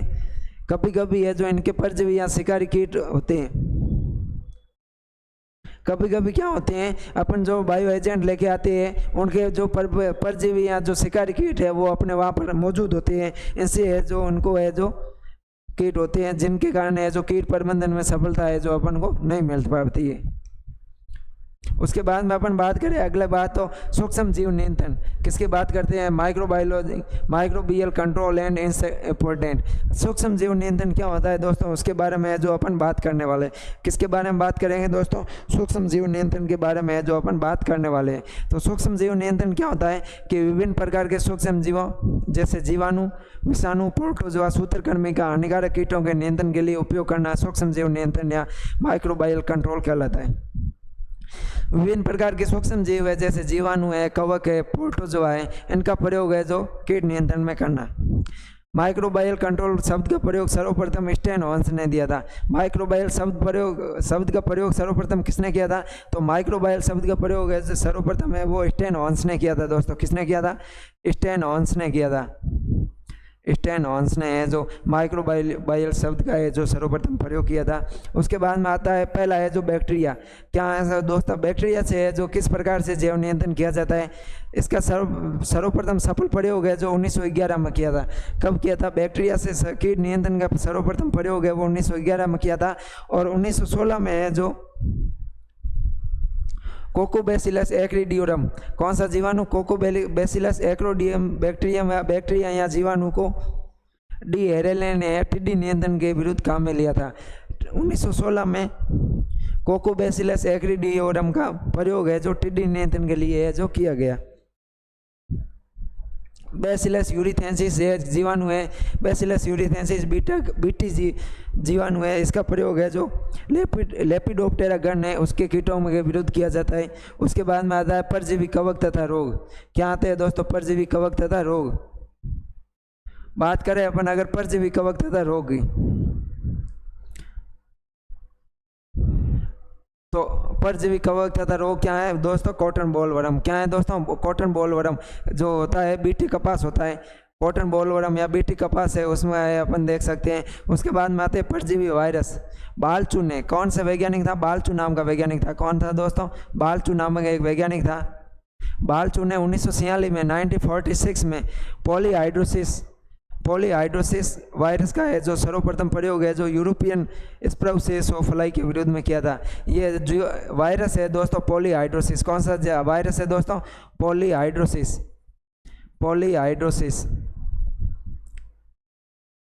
पॉलीहाइड्रोसिस का नियंत्रण है वो किसके लिए किया था, इसके स्प्राउसेसोफ्लाई के नियंत्रण के लिए है जो उसका प्रयोग किया था पॉलीहाइड्रोसिस का। एल्फा कैटरपिलर के नियंत्रण के लिए है जो पॉलीहाइड्रोसिस वायरस का प्रयोग किया जाता है। जो एल्फा कैटरपिलर है उसके नियंत्रण के लिए भी है जो पॉलीहाइड्रोसिस का है जो प्रयोग किया जाता है। उसके बाद में अपन बात करें एनपीवी है जो इसका प्रयोग है जो चने में फली छेदक के लिए है जो नियंत्रित किया जाता है। उसके बाद में आता है प्रोटोजोआ। कौन सा आता है दोस्तों, प्रोटोजोआ और फिर आता है सूत्रकृमि। तो दोस्तों ध्यान रखना प्रोटोजोआ का भी, फिर आता है सूत्रकृमि या निमेटोड। सर्वप्रथम ग्लेसर तथा विल काक्स ने जो 1918 में सूत्रकृमियों का जैविक नियंत्रण के प्रयोग कब बताया था, किसने बताया था, ग्लेसर तथा विल कॉक्स ने 1918 में बताया था। उसके बाद में बात करते हैं अपन इम्पोर्टेंस ऑफ माइक्रोबायल कंट्रोल। तो इसका माइक्रोबायल कंट्रोल का जो महत्व है वो अपन है पिछले छठे क्वेश्चन का जो छठे में जो तीसरा क्वेश्चन था उसमें है जो अपन ने कर रखा है, वहाँ से है जो आप एक बार दोबारा देख लेना। अब बात करते हैं अपन सातवें के तीसरे की आईपीएम क्या होता है दोस्तों, एकीकृत कीट नियंत्रण, इंटीग्रेटेड पेस्ट मैनेजमेंट। एकीकृत कीट नियंत्रण कार्यक्रम वास्तव में एक नई विचारधारा है। इसका मुख्य उद्देश्य है जो रासायनिक तथा जैविक नियंत्रण के मध्य समझौता करना जिससे कि हमें गुणवत्ता युक्त भोजन तथा अच्छा पर्यावरण मिल सके। क्या है दोस्तों, एकीकृत कीट नियंत्रण है जो वास्तव में क्या है, नई अच्छी शुरुआत है, अच्छी पहल है। इसका उद्देश्य क्या है, रासायनिक तथा जो जैविक कीट नियंत्रण है उसके बीच में सामंजस्य स्थापित करना जिसके कारण है जो अपन को उच्च गुणवत्ता युक्त भोजन की क्या हो, प्राप्ति हो तथा पर्यावरण को भी क्या हो, नुकसान ना हो। सर्वप्रथम इसका प्रयोग है जो बार्टलेट ने 1956 में किया था, इस ये अपन ने देख लिया। और इसको है जो परिभाषा है वो तीसरे क्वेश्चन में है जो बताई हुई है। अब बात करते हैं अपन इस फिजिकल इंसेक्टिसाइड कंट्रोल की। किसकी बात करेंगे दोस्तों? फिजिकल इंसेक्ट कंट्रोल की। भौतिक कीट नियंत्रण के बारे में पढ़ेंगे। किसके बारे में पढ़ेंगे दोस्तों? भौतिक कीट नियंत्रण। कीटों को भौतिक पर्यावरण में परिवर्तन करके कीटों का नियंत्रण करना क्या कहलाता है? भौतिक कीट नियंत्रण कहलाता है। कीटों के जो भौतिक पर्यावरण है उसमें जो परिवर्तन करके अपन कीटों का नियंत्रण करते हैं तो उसको क्या बोलते हैं दोस्तों? फिजिकल इंसेक्ट कंट्रोल बोला जाता है। भौतिक नियंत्रण के अंतर्गत हम कीटों को भौतिक साधनों जैसे तापमान, नमी, प्रकाश, ध्वनि और बिजली का प्रयोग करते हैं। भौतिक कीट नियंत्रण के लिए अपन किसका प्रयोग करते हैं? भौतिक साधन है जैसे तापमान है, बिजली है, प्रकाश है, नमी है, इनका है जो प्रयोग किया जाता है दोस्तों। उसके बाद में अपन बात करते हैं तो अगला है तापमान। तापमान क्या है? कपास के बीजों को 2-3 दिन धूप में सुखाने से है जो पिंक बॉलवर्म का है गुलाबी सुंडी की लार्वा अवस्था नष्ट हो जाती है। अनाज में उपस्थित नमी की मात्रा 10% से कम कर दिया जाए तो भंडारित अनाज में लगने वाले कीट है जो निष्क्रिय हो जाते हैं। अगर अपन अनाज की मात्रा में नमी है जो 10% से कम कर देते हैं तो उनके भंडारण में जो लगने वाले कीट है वो नष्ट हो जाते हैं। और अगर अपन कपास को है बीजों को है जो 2-3 दिन तक अगर अपन उसको सूखी धूप के अंदर सुखाए तो उसमें जो गुलाबी सुंडी की लार्वा अवस्था है वो नष्ट हो जाती है। उसके बाद में बात करें आर्द्रता या मॉइस्चर की। किसकी बात करें दोस्तों? आर्द्रता या मॉइस्चर की बात करें। आर्द्रता की बात करें तो जल वाष्प के रूप में पाई जाने वाली वायु की नमी को आर्द्रता कहते हैं। जल वाष्प के रूप में जो वायु में नमी पाई जाती है उसको आर्द्रता कहते हैं। तापमान की तरह कीटों के जीवन व्यापन के लिए आर्द्रता भी एक महत्वपूर्ण सीमा होती है। कीटों की क्रियाशीलता एक निश्चित आर्द्रता पर अधिक होती है तथा इसे अनुकूल सीमा कहते हैं। एक निश्चित आर्द्रता पर है जो कीटों की क्रियाशीलता वो अधिक होती है जिसको क्या बोलते हैं? अनुकूल आर्द्रता बोलते हैं। अधिक तथा कम दोनों ही अवस्था आर्द्रता है जो कीटों की क्रियाशीलता और उनके जीवन यापन को प्रभावित करते हैं। आर्द्रता अधिक या कम है तो भी है जो कीटों के जीवन यापन को प्रभावित करती है। अधिक नमी की आवश्यकता शहतूत कीट के लार्वा अवस्था प्यूपा में नहीं बदलती है। अधिक नमी की अवस्था होती है तो क्या होता है कि शहतूत कीट है जो उसकी लार्वा अवस्था है वो प्यूपा में नहीं बदलती है। अधिक नमी से जमीन में दिए गए अंडे भी जल्दी से है जो फूटते हैं, जल्दी से है जो नहीं फूटते हैं। रेगिस्तानी टिड्डी भूमि का तापमान 23 से +5 डिग्री या -5 डिग्री हो सकता है, यानी कि लगभग 20 से 30 डिग्री होने पर है जो तथा 80% आर्द्रता होने पर अंडे देती है। अधिकतर मादा कीट 70% आर्द्रता होने से अंडे देती है जबकि आर्द्रता 90% होने पर है जो उनके अंडे देने की क्षमता है जो समाप्त हो जाती है। 70% से अधिक आर्द्रता है तो वो अधिक कीट अंडे देगी, लेकिन जब 90% आर्द्रता हो जाती है तो उन्हें अंडे देने की क्षमता है वो समाप्त हो जाती है। उसके बाद में बात करते हैं अपन प्रकाश की, लाइट की। किसकी बात करते हैं दोस्तों? प्रकाश, यहाँ लाइट की बात करते हैं। प्रकाश की बात करें दोस्तों तो प्रकाश क्या है? कीटों को जैविक क्रियाओं के लिए प्रकाश एक महत्वपूर्ण कारक होता है। किसी भी जीव की जैविक क्रिया है उसके लिए जो तापमान है प्रकाश है वो महत्वपूर्ण होता है। प्रकाश का प्रयोग इसी और आकर्षित करने वाले कीटों को मारने के लिए किया जाता है। प्रकाश का प्रयोग है जो प्रकाश की ओर आकर्षित होने वाले कीट है उनको नियंत्रित करने के लिए है जो किया जाता है। सामान्यतः कीट है जो अल्ट्रा वायलेट रेंज 37-50 एंगस्ट्रॉम के पास अधिक आकर्षित होते हैं। उसके बाद में ध्वनि, कीटों को ध्वनि द्वारा भी नियंत्रित किया जाता है। उच्च आवृत्ति की तरंगों का प्रयोग कीटों को मारने के लिए में किया जाता है। इलेक्ट्रॉनिक फ्लैश गन स्टेनोरोकीट का है जो बांध बनाया जाता है। इलेक्ट्रॉनिक फ्लैश गन से है जो नर कीट है, कौन से कीट? नर कीट है, उनको है जो उनकी जनन क्षमता को समाप्त करके है जो अपन इलेक्ट्रॉनिक फ्लैश गन द्वारा उसको है जो बांध बना सकते हैं। उसके बाद में अपन बात करते हैं पेपर सॉल्यूशन 2021 जो अपना 2022-23 का पेपर है वो सॉल्यूशन हो गया है। अब अपन बात करेंगे 2021-22 के पेपर की। तो इसमें पहला क्वेश्चन है पारिस्थितिकी तंत्र क्या है, इकोसिस्टम क्या है। पारिस्थितिकी तंत्र वह तंत्र है जो जैविक व अजैविक कारकों के परस्पर संबंधों तथा प्रक्रियाओं द्वारा प्रकट होता है। इसकी परिभाषा है जो अपन ने पिछले भाग में है जो देख लिए। इकोसिस्टम शब्द का प्रयोग है जो सर्वप्रथम एजिटेंस लेने किया था। उसके बाद में बात करते हैं अपन परजीवी। यह भी अपन है जो पढ़ चुके हैं, परजीवी के बारे में भी पढ़ चुके हैं। परजीवी क्या होता है दोस्तों? ये कीट आकार में क्या होते हैं? परपोषी के समान होते हैं तथा अपने अपरिपक्व अवस्था में है जो परजीवी होते हैं तथा उन्हें अपने जीवन काल में केवल एक परपोषी की जरूरत होती है और परपोषी को है जो अपन मार देते हैं। जैसे हाइमेनोप्टेरा व डिप्टेरा गण के कीट ये अपन है जो पीछे पड़ चुके हैं। उसके बाद में आता है बाध्य रसायन। कौन से क्या आता है दोस्तों? बाध्य रसायन। कीटों की प्रजनन शक्ति को नष्ट कर देने वाले पदार्थ क्या कहलाते हैं दोस्तों? बाध्यकारी रसायन कहलाते हैं। वे रसायन जो कीटों की प्रजनन क्षमता को है जो नष्ट कर देते हैं। एग्जाम्पल बात करें तो टेपा, थायोटेपा, मेटेपा, कोल्चिसन। क्या है? टेपा, थायोटेपा, मेटेपा और कोल्चिसन है। उसके बाद में बात करें सर्वांगीण विष या सिस्टमिक इंसेक्टिसाइड। ये क्या होते हैं कि दोस्तों? ये कीटनाशी उपचारित पौधों द्वारा अवशोषित होकर संपूर्ण अंतर्देह में फैल जाती है तथा उन्हें विषाक्त कर देते हैं। अपन है जो सर्वांगीण विष क्या होते हैं? अगर पौधे के किसी एक भाग पर डालते हैं तो पौधा उसको अवशोषित करके संपूर्ण पौधे में फैल जाता है तथा उसे जहरीला बना देता है, तो उसको क्या बोलते हैं? सर्वांगीण विष बोलते हैं। जैसे फोरेट और डाइमिथोएट। क्या है दोस्तों? इसके एग्जाम्पल है फोरेट और डाइमिथोएट। उसके बाद में बात करते हैं अपन अगले क्वेश्चन की दोस्तों। तो अगला क्वेश्चन आता है परपोषी पादप प्रतिरोध। क्या दोस्तों? परपोषी पादप प्रतिरोध। होस्ट प्लांट रेजिडेंस, ये भी है जो अपन पढ़ चुके हैं। पौधों के आनुवांशिक गुणों के कारण कीटों का नुकसान कम होता है या उनके नुकसान को है जो सहन करने की क्षमता होती है, जिसको क्या बोलते हैं? HPR बोलते हैं। और फादर ऑफ HPR है वो दोस्तों कौन है? RS पेंटर है। उसके बाद में है जो अंतर आया है अपन को बताना है हार्मोन और फेरोमोन के बीच में जो अंतर बताना है। ऐसे रसायन जो कीटों के अंदर स्रावित होते हैं तथा कीटों के कार्यों एवं व्यवहार को बदलते हैं वो क्या कहलाते हैं दोस्तों? हार्मोन कहलाते हैं। हार्मोन क्या होते हैं? जो कीटों के द्वारा स्रावित होते हैं तथा क्या होते हैं? उनके कार्यों एवं व्यवहार को बदलते हैं। फेरोमोन भी कीटों के शरीर के अंदर से स्रावित होते हैं तथा उसकी प्रजाति के दूसरे कीटों के व्यवहार को बदलते हैं। हार्मोन होते हैं जो कीट के द्वारा स्रावित होते हैं लेकिन वो उसी कीट के है जो व्यवहार को बदलती है। लेकिन फेरोमोन भी कीट से स्रावित होते हैं लेकिन वो क्या करते हैं? फेरोमोन है जो उसी जाति के दूसरे कीट के व्यवहार को है जो बदलते हैं। हार्मोन कीटों की वृद्धि, विकास, जनन, रूपांतरण आदि की क्रियाओं को प्रभावित करता है। फेरोमोन है जो सामान्य मादा कीट है जो मादा कीट द्वारा स्रावित होता है और जो नर कीटों को है जो मैटिंग के लिए है जो आकर्षित करते हैं। फेरोमोन क्या होते हैं? मादा कीटों द्वारा स्रावित होता है और जो है नर कीटों को है जो समागम क्रिया या सेक्सुअल कॉन्टैक्ट के लिए है जो आकर्षित करते हैं। उसके बाद में अपन अगली बात करें तो इसमें क्या होता है? कीटों की वृद्धि या विकास मुख्यतः हार्मोन्स द्वारा है जो नियंत्रित होती है। हार्मोन द्वारा है जो कीटों की वृद्धि और विकास नियंत्रित होती है। और जो फेरोमोन्स है सामान्यतः सेक्स फेरोमोन्स, टेल फेरोमोन्स और एयरलाइन फेरोमोन्स होते हैं। हार्मोन की बात करें तो ब्रेन हार्मोन, जुवेनाइल हार्मोन और मल्टिंग हार्मोन ये होते हैं।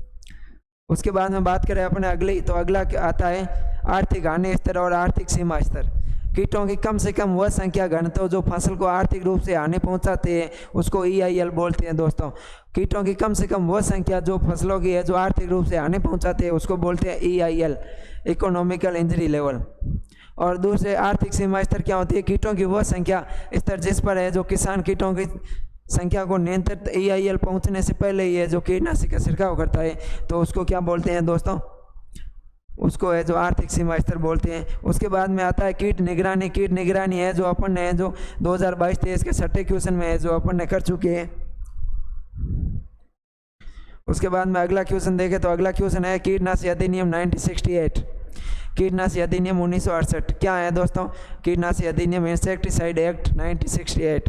कीटनाशी अधिनियम का मुख्य उद्देश्य है कीटनाशक रसायनों का आयात, विपणन, निर्माण, विक्रय, परिवहन, वितरण, प्रयोग पर नियंत्रण रखना। जो दोस्तों कीटनाशी अधिनियम 1968 है इसका मुख्य उद्देश्य क्या है दोस्तों?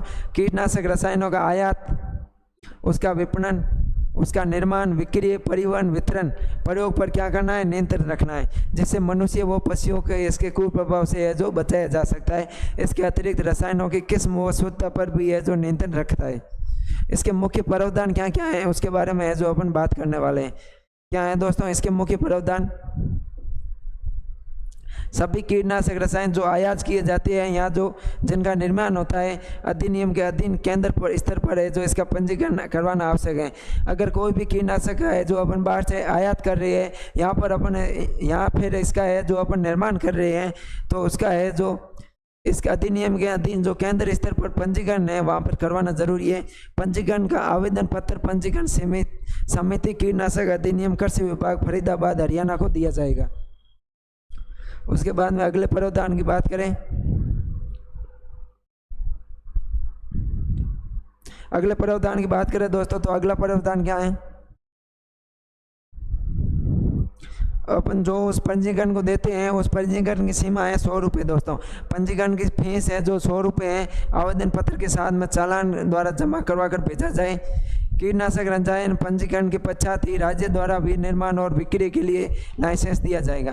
कीटनाशक रसायन को जब अपन पंजीकरण प्राप्त होता है तो उसके पश्चात ही उसके निर्माण और बिक्री के लिए उसको है जो लाइसेंस दिया जाए। कीटनाशक अधिनियम के अंतर्गत राज्य सरकार द्वारा निर्माण बिक्री के लिए अनुज्ञप्ति या लाइसेंस की मंजूरी है जो नवीनीकरण के लिए लगभग अलग अनुज्ञापन अधिकारी लाइसेंसिंग ऑफिसर के द्वारा नियुक्त होती है। उसके बाद में बात करें तो इसका अगला है विनिर्माण के लिए जो पौध संरक्षण यूपी लखनऊ विक्रय स्टॉक प्रदर्शन व वितरण आदि के लिए है जो संबंधित जिला कृषि अधिकारी से जो जानकारी प्राप्त होनी चाहिए। उसके अलावा बात करें तो इसके आवेदन पत्र के साथ में खजाना चालान द्वारा मद 105 एग्रीकल्चरल अदर रेजिपेंट्स अदर आइटम्स पे लगाकर है जो भेजा जाना चाहिए। निर्माण के लिए है जो प्रत्येक कीटनाशी के लिए कम से कम है जो 50 रुपये देना चाहिए। कितने देना चाहिए? कोई भी अपन कीटनाशी का निर्माण करेंगे तो उसके कम से कम 50 रुपये तथा अधिकतम 500 रुपये वो जमा करवा सकता है। विक्रय स्टॉक प्रदर्शन व वितरण आदि के लिए है जो प्रत्येक कीटनाशी के लिए 20 रुपये देना चाहिए। अगर अपन मान लो कीटनाशी का वितरण करना चाहते हैं, कीटनाशी का प्रदर्शन वगैरह करना चाहते हैं तो उसके लिए है जो 20 रुपये फीस रखी गई है और अधिकतम है जो 300 रुपये फीस है जो रखी गई है। उसके बाद में बात करें दोस्तों तो उसके बाद में आता है कीटनाशक अधिनियम के अंतर्गत राज्य सरकार स्तर खंड स्तर व जिला स्तर पर कार्यालय सहायक पौध संरक्षण अधिकारी कीटनाशक निरीक्षण के रूप में नियुक्त किया गया है जिसकी कर्तव्य है जो निम्नलिखित है। राज्य सरकार द्वारा स्तर पर है जो खंड स्तर व जिला स्तर पर जो एक कर्मचारी नियुक्त किया गया है उसके क्या क्या है कर्तव्य है वो बात करते हैं। अपने अधिकार क्षेत्र के भीतर कीटनाशियों का विक्रय करने वाले सब स्थानों का एक ही वर्ष में कम से कम है जो 3 बार, कितना दोस्तों, कम से कम है जो 3 बार निरीक्षण करना चाहिए।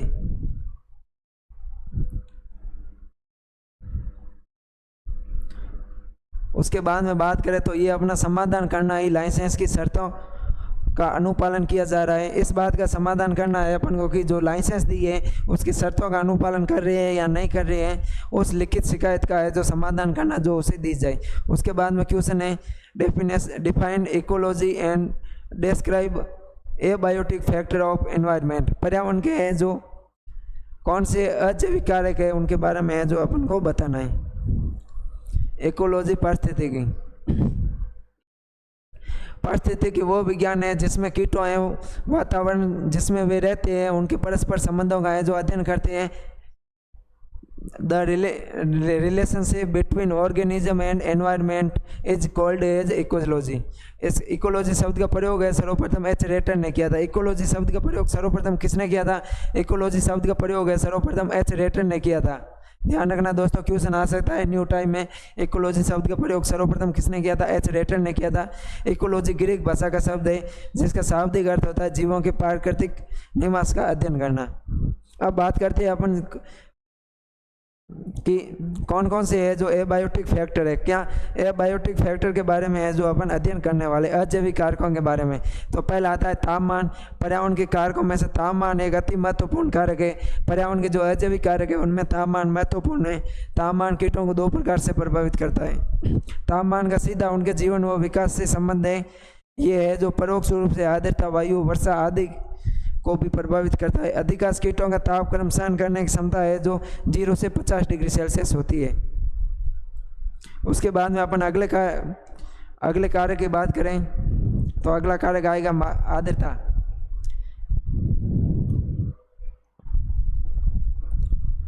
वो है मैक्सिमम फेटल हाई, यानी कि अधिकतम घातक तापमान कौन सा है? 60 से 65 डिग्री सेल्सियस। अधिकतम घातक तापमान है वो 60 से 65 डिग्री सेल्सियस है।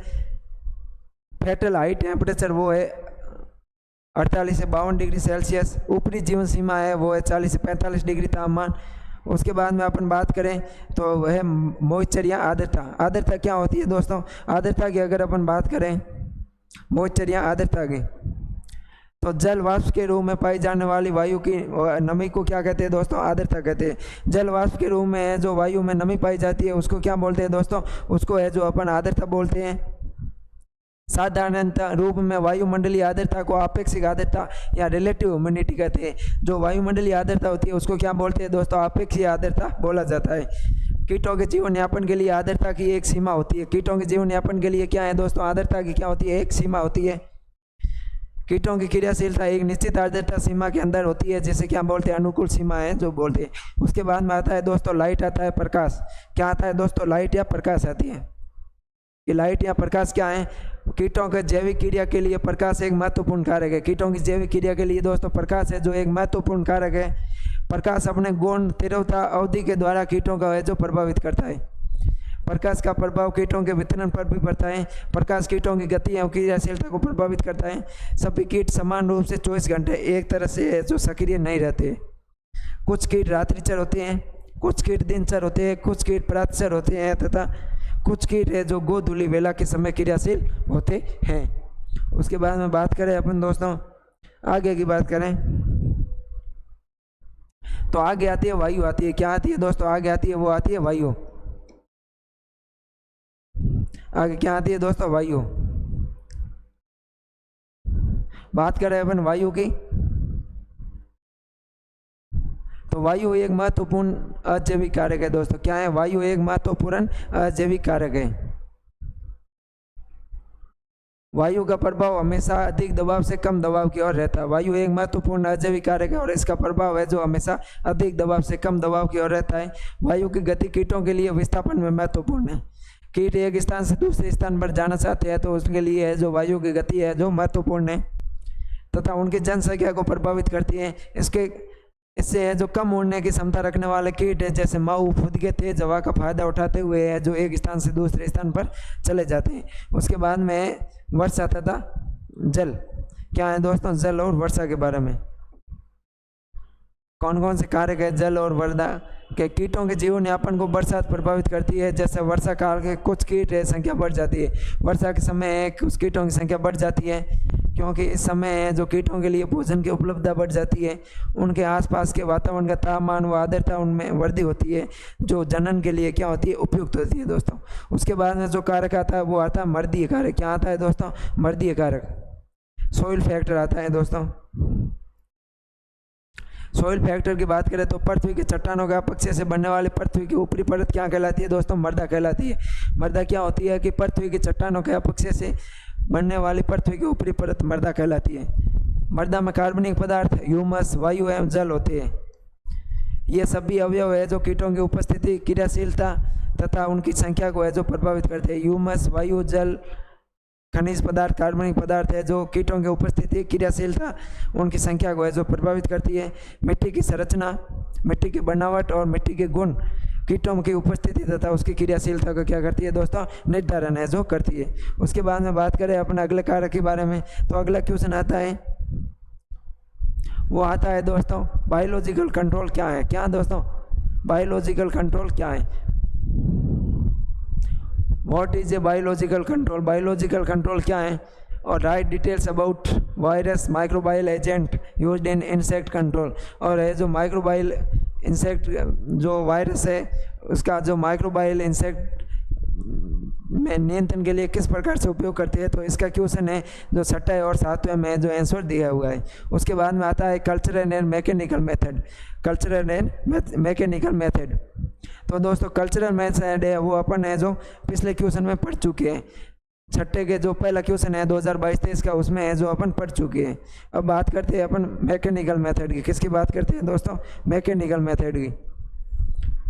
तो मैकेनिकल मेथड बात करते हैं दोस्तों कि मैकेनिकल मेथड क्या है। अगर दोस्तों अपन बात करें मैकेनिकल मेथड की तो कीटों को किसी मानव निर्मित यंत्र के द्वारा नियंत्रित करने को यांत्रिक नियंत्रण कहते हैं। यांत्रिक नियंत्रण क्या होता है दोस्तों? यांत्रिक नियंत्रण होता है कीटों को किसी मानव निर्मित यंत्र के द्वारा नियंत्रित करना के यांत्रिक नियंत्रण होता है। इसमें जो पहला कारक है वो है हाथों द्वारा अंडों एवं कीटों को एकत्रित करना। क्या करना दोस्तों? हाथों द्वारा अंडों एवं कीटों को एकत्रित करना। इस विधि से बड़े आकार के कीटों एवं उनकी अपरिपक्व अवस्था को है जो एकत्रित कर नष्ट कर देते हैं। हाथों द्वारा है जो बड़े आकार के कीट है उनके है जो नष्ट करते हैं। इस विधि से ऐसे कीटों के लिए विशेष उपयोगी है जो अपने अंडे समूह में देते हैं। उन कीटों का नियंत्रण है जो इस विधि से आसानी से होता है, जैसे फल मक्खी, ग्रासहॉपर, एफिड। दूसरा है हाथ जाल द्वारा। किसके द्वारा पकड़ना? हेड नेट्स के द्वारा है जो कीटों को पकड़ना। हस्त जाल द्वारा अपन कीटों को है जो किस प्रकार से पकड़ते हैं? हस्त जाल में क्या करते हैं दोस्तों, उड़ने वाले कीटों को हस्त जाल के द्वारा है जो पकड़कर नष्ट किया जाता है, जैसे मोथ है, बटरफ्लाई, जो उड़ने वाले कीट है उनको है जो हैंड नेट से पकड़कर नष्ट कर सकते हैं। फिर है यांत्रिक रोकथाम, मैकेनिकल बैरियर्स। इस प्रकार की विधि में कीटों को उनकी भोजन तक न पहुंचने के लिए कुछ उपाय किए जाते हैं, जैसे खाई खोदना। खाई है जो कूदने वाले कीटों के लिए खोद दी जाती है खाई दोस्तों। जैसे टिड्डियाँ हैं, टिड्डियों के लिए खाई खोद कर है जो उनको नियंत्रित कर दे सकते हैं। उसके बाद में पट्टी बांधना है। पट्टी बांधना में जो पेड़ के चारों ओर एक चिपचिपी पट्टी बांध देते हैं, उससे है जो कीट नियंत्रित हो जाते हैं। जैसे रेंग कर चढ़ने वाले कीट है जो पेड़ों पर नहीं चढ़ पाते हैं। जैसे एग्जाम्पल की बात करें तो आम में मिलीबग दोस्तों। क्या है दोस्तों? आम में मिलीबग।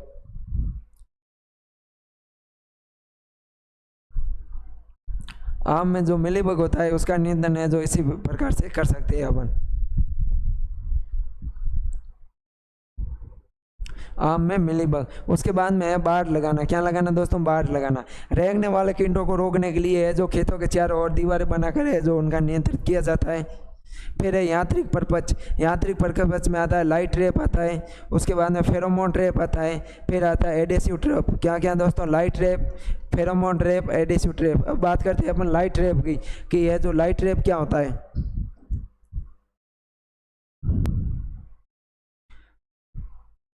लाइट ट्रैप की बात करें दोस्तों तो प्रकाश पर्पज में लाइट ट्रैप की बात करें तो ये ऐसे कीटों के विरुद्ध प्रयोग किया जाता है जो रात्रि के समय है जो प्रकाश की ओर आकर्षित होते हैं। उसके बाद में है जो चिपचिपे फौस है जो बोरों, टाट के टुकड़ों या तख्तों को गोंद अथवा चिपचिपी वस्तु के साथ कीटनाशी दवा मिलाकर लगा देते हैं। इसमें अपन क्या करते हैं दोस्तों, टाट वगैरह, तख्त वगैरह है वहाँ पर है जो गोंद के साथ में है जो कीटनाशी दवा मिलाकर है जो लगा देते हैं। उसके बाद में आता है फेरोमोन ट्रैप आता है दोस्तों। क्या आता है? Pheromone trap. बात करते हैं फेरोमोन ट्रैप की तो इस प्रकार के जो यंत्र है वो बल्ब के स्थान पर कीटों को आकर्षित करने वाला रसायन लगा होता है। क्या होता है दोस्तों? जो कीटों को आकर्षित करने वाला रसायन होता है जिसको अपन क्या बोलते हैं? लूर बोलते हैं दोस्तों। क्या बोलते हैं? लूर, LURE। लूर है जो इसमें लगा होता है। इस रसायन के कारण है जो नर कीट है जो मैटिंग के लिए है जो आकर्षित होते हैं और इस यंत्र में फंस कर है जो नष्ट हो जाते हैं। उसके बाद में अपन बात करते हैं तो अगला क्वेश्चन आता है कृषि में नियंत्रण के आधुनिक तरीके। कृषि में कीट नियंत्रण के आधुनिक तरीके है जो अपन को बताने हैं। रासायनिक नियंत्रण है उनको बताना है।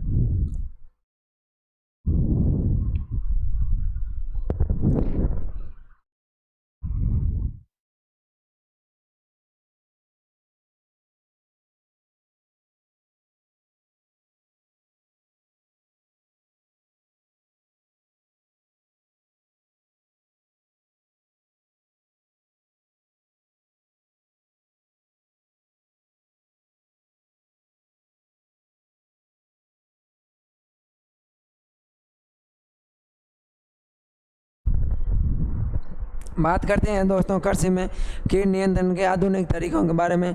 तो आधुनिक काल में कृषि कीट नियंत्रण हेतु है जो कार्बनिक कीटनाशियों का प्रयोग किया जाता है। आधुनिक समय में जो किसका प्रयोग करते हैं? कार्बनिक कीटनाशियों का प्रयोग करते हैं। द्वितीय विश्व युद्ध के पश्चात है जो ऑर्गेनोक्लोरीन यौगिकों के कीटनाशकों का है जो निर्माण हुआ है। DDT वो BSC। क्या दोस्तों? बेंजीन हेक्साक्लोराइड और DDT और BSC बेंजीन हेक्साक्लोराइड का कीट नियंत्रण उपयोग के इतिहास में है जो क्रांतिक परिवर्तन लाया था। और कौन कौन से है उनके बारे में है जो बात करते हैं। कौन कौन से रसायन है? पहला रसायन आता है क्लोरीनेट हाइड्रोकार्बन। क्या दोस्तों? Chlorinate hydrocarbon. ये संस्पर्श एवं जठर विष होते हैं दोस्तों। क्या होते हैं? संस्पर्श एवं जठर विष होते हैं। इसमें हाइड्रोजन, क्लोरीन व कार्बन उपस्थित होता है। क्या होता है दोस्तों? हाइड्रोजन, क्लोरीन व कार्बन उपस्थित होता है और ये है जो काटने और चुभाने वाले कीटों के नियंत्रण में प्रयोग किए जाते हैं। उसके बाद में आता है ऑर्गेनोफॉस्फोरस युक्त कीटनाशी। कौन से आते हैं दोस्तों?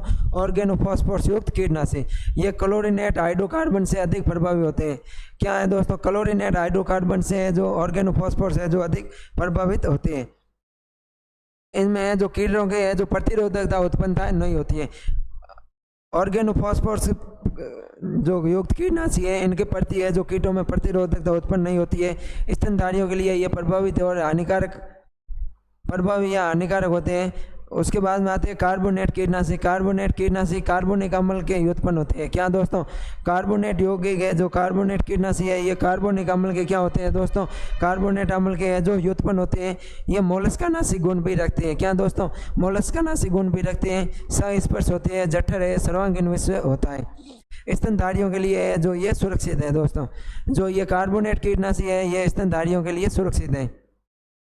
उसके बाद में बात करते हैं अपन संश्लेषित पायरेथ्रम की। किसकी बात करते हैं दोस्तों, संश्लेषित पायरेथ्रम की। तो संश्लेषित पायरेथ्रम में दोस्तों ये कीटों के विरुद्ध उच्च सक्रियता दर्शाते हैं। क्या है दोस्तों, ये कीटों के विरुद्ध उच्च सक्रियता दर्शाते हैं। स्तनधारियों के विरुद्ध बहुत कम सक्रियता है जो दर्शाते हैं। उसके बाद में ये अति स्थायी तो बहुत कम मात्रा पर भी प्रभावी होते हैं। ये क्या है, अति स्थायी तो होते हैं और बहुत कम मात्रा पर प्रभावित होते हैं। शीघ्र क्रियाशील होते हैं तथा अहानिकारक अवशिष्ट निम्नीकरण दर्शाते हैं। स्पर्श के लिए अधिक कुछ सीमा तक जठर व विष के लिए बराबर होते हैं। कुछ सीमा तक है जो स्पर्श होते हैं। उसके बाद में जो जठर विष के रूप में जो ये रसायन है जो काम करते हैं। उसके बाद में कीटनाशियों का वर्गीकरण। क्या है दोस्तों, कीटनाशियों का वर्गीकरण। अब बात करते हैं अपन कीटनाशियों के वर्गीकरण के बारे में।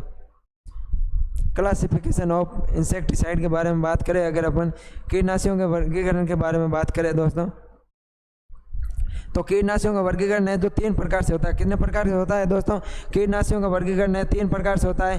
पहला वर्गीकरण है वो है कीटों में शरीर के प्रवेश के आधार पर। पहला कौन सा है दोस्तों, कीटों में शरीर के प्रवेश के आधार पर। तो कीटों में शरीर के प्रवेश के आधार पर कीटनाशी 3 प्रकार के होते हैं। पहला है संस्पर्श विष, दूसरा है जठर विष और तीसरा है धूमक। बात करते हैं अपन संस्पर्श विष या कॉन्टैक्ट पॉइजन की। किसकी बात करते हैं, संस्पर्श विष या कॉन्टैक्ट पॉइजन की है जो अपन बात करने वाले हैं। संस्पर्श विष क्या होता है दोस्तों, ये कीटनाशी कीटों के क्यूटिकल के संपर्क में आने पर उनके अंगों में शोषित होकर अपना घातक प्रभाव दर्शाते हैं। जो कॉन्टैक्टल पॉइजन होते हैं जो दोस्तों संस्पर्श विष होते हैं, ये क्या होते हैं, कीटों का जो क्यूटिकल आवरण है उसके संपर्क में आकर है जो उसके अंगों द्वारा शोषित होकर है जो उनका घातक प्रभाव दर्शाते हैं। इनका प्रयोग धूली अथवा छिड़काव के रूप में करते हैं। इसका प्रयोग है जो डस्ट के रूप में है जो किया जाता है। दूसरा आते हैं जठर विष या स्टोमच पॉइजन। इसमें है जो कीटनाशियों का प्रयोग है कीटों के भोज्य पदार्थों पर किया जाता है। जठर विष का प्रयोग किसमें करते हैं, भोज्य पदार्थों पर करते हैं। यह भोजन जब कीटों के काटने और चबाने या चुबाने तथा चूसने वाले मुखाकों के द्वारा शरीर में प्रवेश करता है। क्या है जो दोस्तों, काटने या चुबाने तथा चुबाने वो चूसने वाले, काटने या चबाने तथा चुबाने वो चूसने वाले मुखांगों वाले जो कीट होते हैं उनके द्वारा जब भोजन है शरीर में प्रवेश करता है तो कीट है जो कीटनाशियों की अविषालुकता के कारण है जो मर जाते हैं। उसके बाद में तीसरा आता है धूमक कीट आते हैं। कौन से आते हैं, धूमक कीटनाशी भूमिजैंड आते हैं। ये कीटनाशी वाष्पशील होते हैं तथा विषैली गैस छोड़ते हैं। क्या होते हैं दोस्तों, ये कीटनाशी वाष्पशील होते हैं और विषैली जो गैस छोड़ते हैं तथा विषैली अवस्था में कीटों के श्वसन नलिकाओं जो है जो विषैली गैस छोड़ते हैं जो श्वास रंध्रों द्वारा है जो गैसीय अवस्था में कीटों के श्वसन नलिकाओं में क्या करती है, प्रवेश करती है तथा वहाँ पर है जो श्वास अवरोध है जो उत्पन्न करती है, जिससे कीट है वो मर जाते हैं। इनका प्रयोग वायुरोधी स्थानों पर किया जाता है। कहाँ करते हैं प्रयोग दोस्तों, इनका प्रयोग है जो वायुरोधी स्थानों पर है जो किया जाता है, भंडारण में करते हैं। इनका प्रयोग है जो वायुरोधी स्थानों पर संचित अनाज के कीटों के नियंत्रण में जो किया जाता है। उसके बाद में आती है क्रियाविधि के दूसरे जो कीटनाशियों का वर्गीकरण आता है वो आता है क्रियाविधि के आधार पर। किसके आधार पर दोस्तों, क्रियाविधि के आधार पर। और क्रियाविधि के आधार पर जो कीटनाशी होते हैं ये 4 प्रकार के होते हैं। पहले है जो दोस्तों भौतिक विष है। कौन से है दोस्तों, फिजिकल पॉइजन या भौतिक विष है। दूसरे है जीवद्रव्य विष। कौन से है दोस्तों, जीवद्रव्य विष या प्रोटोप्लाज्मिक। तीसरे है श्वसन विष रेस्पिरेटरी। और चौथे है वो है तंत्रिका विष या नर्व। इसमें बात करें भौतिक विष की तो वास्तव में ये विष नहीं होते। भौतिक विष है जो वास्तव में विष नहीं होते हैं और ये है जो कीटों का दम घोट कर या उन्हें निर्जलीकरण के द्वारा है जो मारते हैं। किसे मारते हैं, कीटों का दम घोट कर मारते हैं या कीटों में जो निर्जलीकरण की क्रिया द्वारा है उनको मारते हैं। इनमें श्वास अवरोधी तथा अपवर्षक अवघर्षक प्रभाव होता है। या तो ये श्वास को रोक देंगे या इनके अंदर है जो अवघर्षक प्रभाव होता है। उसके बाद में आते हैं जीवद्रव्य विष। कौन से आते हैं? Protoplasmic poison. कौन से आते हैं दोस्तों? जीवद्रव्य विष या प्रोटोप्लाज्मिक पॉइजन। बात करते हैं अपन जीवद्रव्य विष की। तो जीवद्रव्य विष से जो कीटों के आहार नलिका में पचे हुए भोजन के साथ अवशोषित हो जाते हैं। यह है जो कीट जब आहार नलिका के अंदर पचा हुआ भोजन है जो कीटों के आंतों द्वारा है जो अवशोषित होता है, उसके साथ में है जो ये जीवद्रव्य विष अवशोषित हो जाते हैं।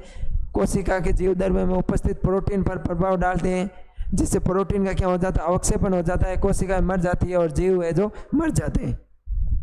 उसके बाद में तीसरे विष आते हैं, वो आते हैं तंत्रिका विष। कौन से आते हैं दोस्तों? नर्व पॉइजन आते हैं, तंत्रिका विष। कौन से आते हैं? तंत्रिका विष, या जिसको अपन बोलते हैं nerve poison. Nerve poison, nerve poison या तंत्रिका विष जो आते हैं, ये कीटनाशी श्वसन तंत्र में प्रवेश कर तंत्रिका तंत्र को है जो प्रभावित करते हैं। कीटों के श्वसन तंत्र में प्रवेश करके तंत्रिका तंत्र को है जो प्रभावित करते हैं। ये प्राथमिक रूप से ऊतकों की वसा में घुल जाते हैं। क्या है? प्राथमिक रूप से है जो ऊतकों की वसा में है जो घुल जाते हैं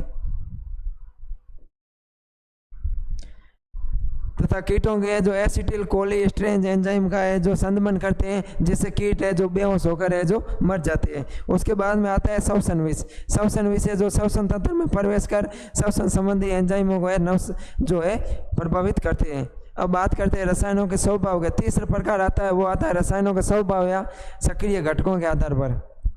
क्या आता है दोस्तों? रसायनों का स्वभाव या सक्रिय घटकों के आधार पर। इसके आधार पर रसायन है जो दो प्रकार के होते हैं। एक तो होते हैं कार्बनिक कीटनाशी और दूसरे होते हैं अकार्बनिक कीटनाशी। कौन से? अकार्बनिक कीटनाशी और कार्बनिक कीटनाशी। अकार्बनिक कीटनाशी अपन पहले पढ़ चुके हैं। इसमें आर्सेनिक यौगिक का एग्जाम्पल देखें तो लेड आर्सेनेट, कैल्शियम आर्सेनेट, फिर है फ्लूओरिन यौगिक में सोडियम फ्लूओराइड, क्रायोलाइड, इसके जो एग्जाम्पल है। फिर है गंधक और उसके यौगिक में सल्फर धूलि या गंधक धूलि। फास्फोरस यौगिक की बात करें तो इसमें आता है जिंक फास्फाइड। फास्फोरस यौगिक में क्या आता है दोस्तों? जिंक फास्फाइड है जो आता है। उसके बाद में कार्बनिक कीटनाशी की बात करें तो इसमें आता है जंतु कीटनाशी का एग्जाम्पल है नेरिस्टोक्सिन। वनस्पति कीटनाशी में निकोटीन, पायरेथ्रम और नीम। क्या? निकोटीन, पायरेथ्रम और नीम। फिर आती है तेल और उनके पायस। फिर आती है कार्बनिक थायोसाइनेट, जिसमें लिथेन 60 और लिथेन 380 आते हैं, या लिथेन 384। क्या दोस्तों? लिथेन 60 और लिथेन 384। उसके बाद में क्वेश्चन है अगला, आईपीएम क्या है दोस्तों? अगला क्वेश्चन क्या है कि आईपीएम क्या है।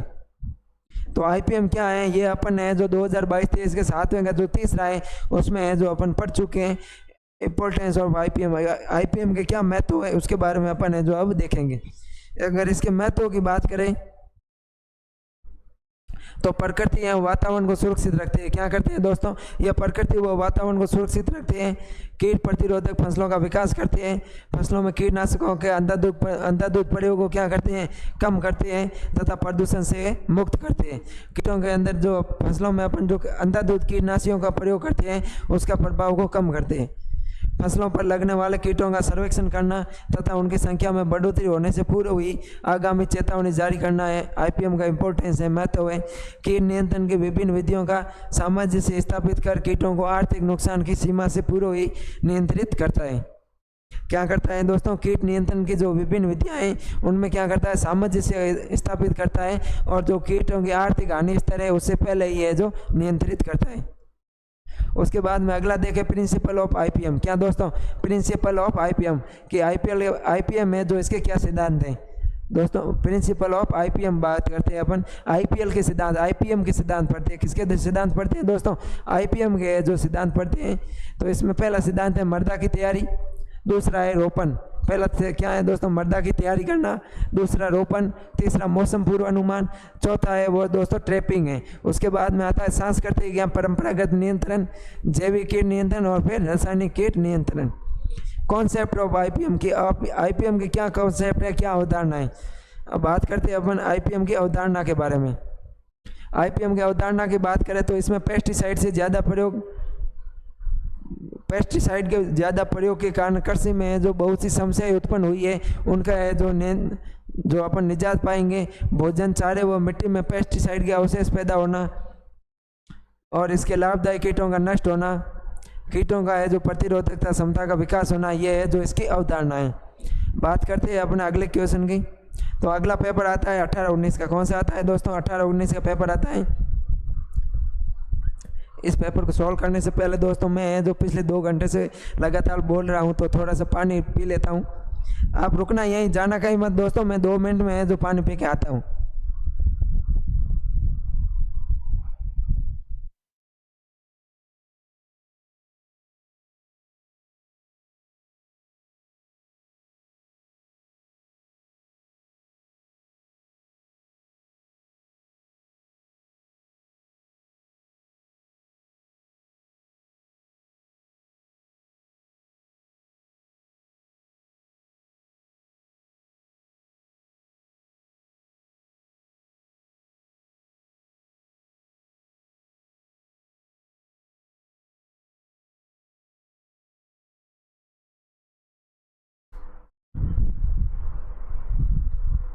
बात करते हैं दोस्तों अपन 2018-19 के पेपर के बारे में। किसके बारे में बात करेंगे दोस्तों? 2018-19 के पेपर के बारे में। तो इसमें पहला क्वेश्चन आता है कि आईपीएम क्या है? Integrated pest management. ये है जो अपन ने 2022-23 के तीसरे क्वेश्चन की 5वीं परिभाषा देख ली थी। उसके बाद में बॉटनिकल इंसेक्टिसाइड, यह भी है जो अपन ने पीछे देख लिया था, लेकिन मैंने परिभाषा लिख दी है तो देख लेते हैं कि यह विषय जो पौधों की जड़ों, तनों, पत्तियों, फूलों व फलों से प्राप्त होता है तथा ये पौधों के लिए पूर्ण रूप से क्या है? सुरक्षित होते हैं और स्तनधारियों के लिए कम विषाक्त रहते हैं। एग्जाम्पल निकोटीन, पायरेथ्रम और रोटेनॉन। जो बॉटनिकल इंसेक्टिसाइड है ये पौधे के विभिन्न भाग होते हैं उनसे प्राप्त होते हैं, पौधों के लिए सुरक्षित होते हैं और जो स्तनधारी है उनके लिए कम विषाक्त होते हैं।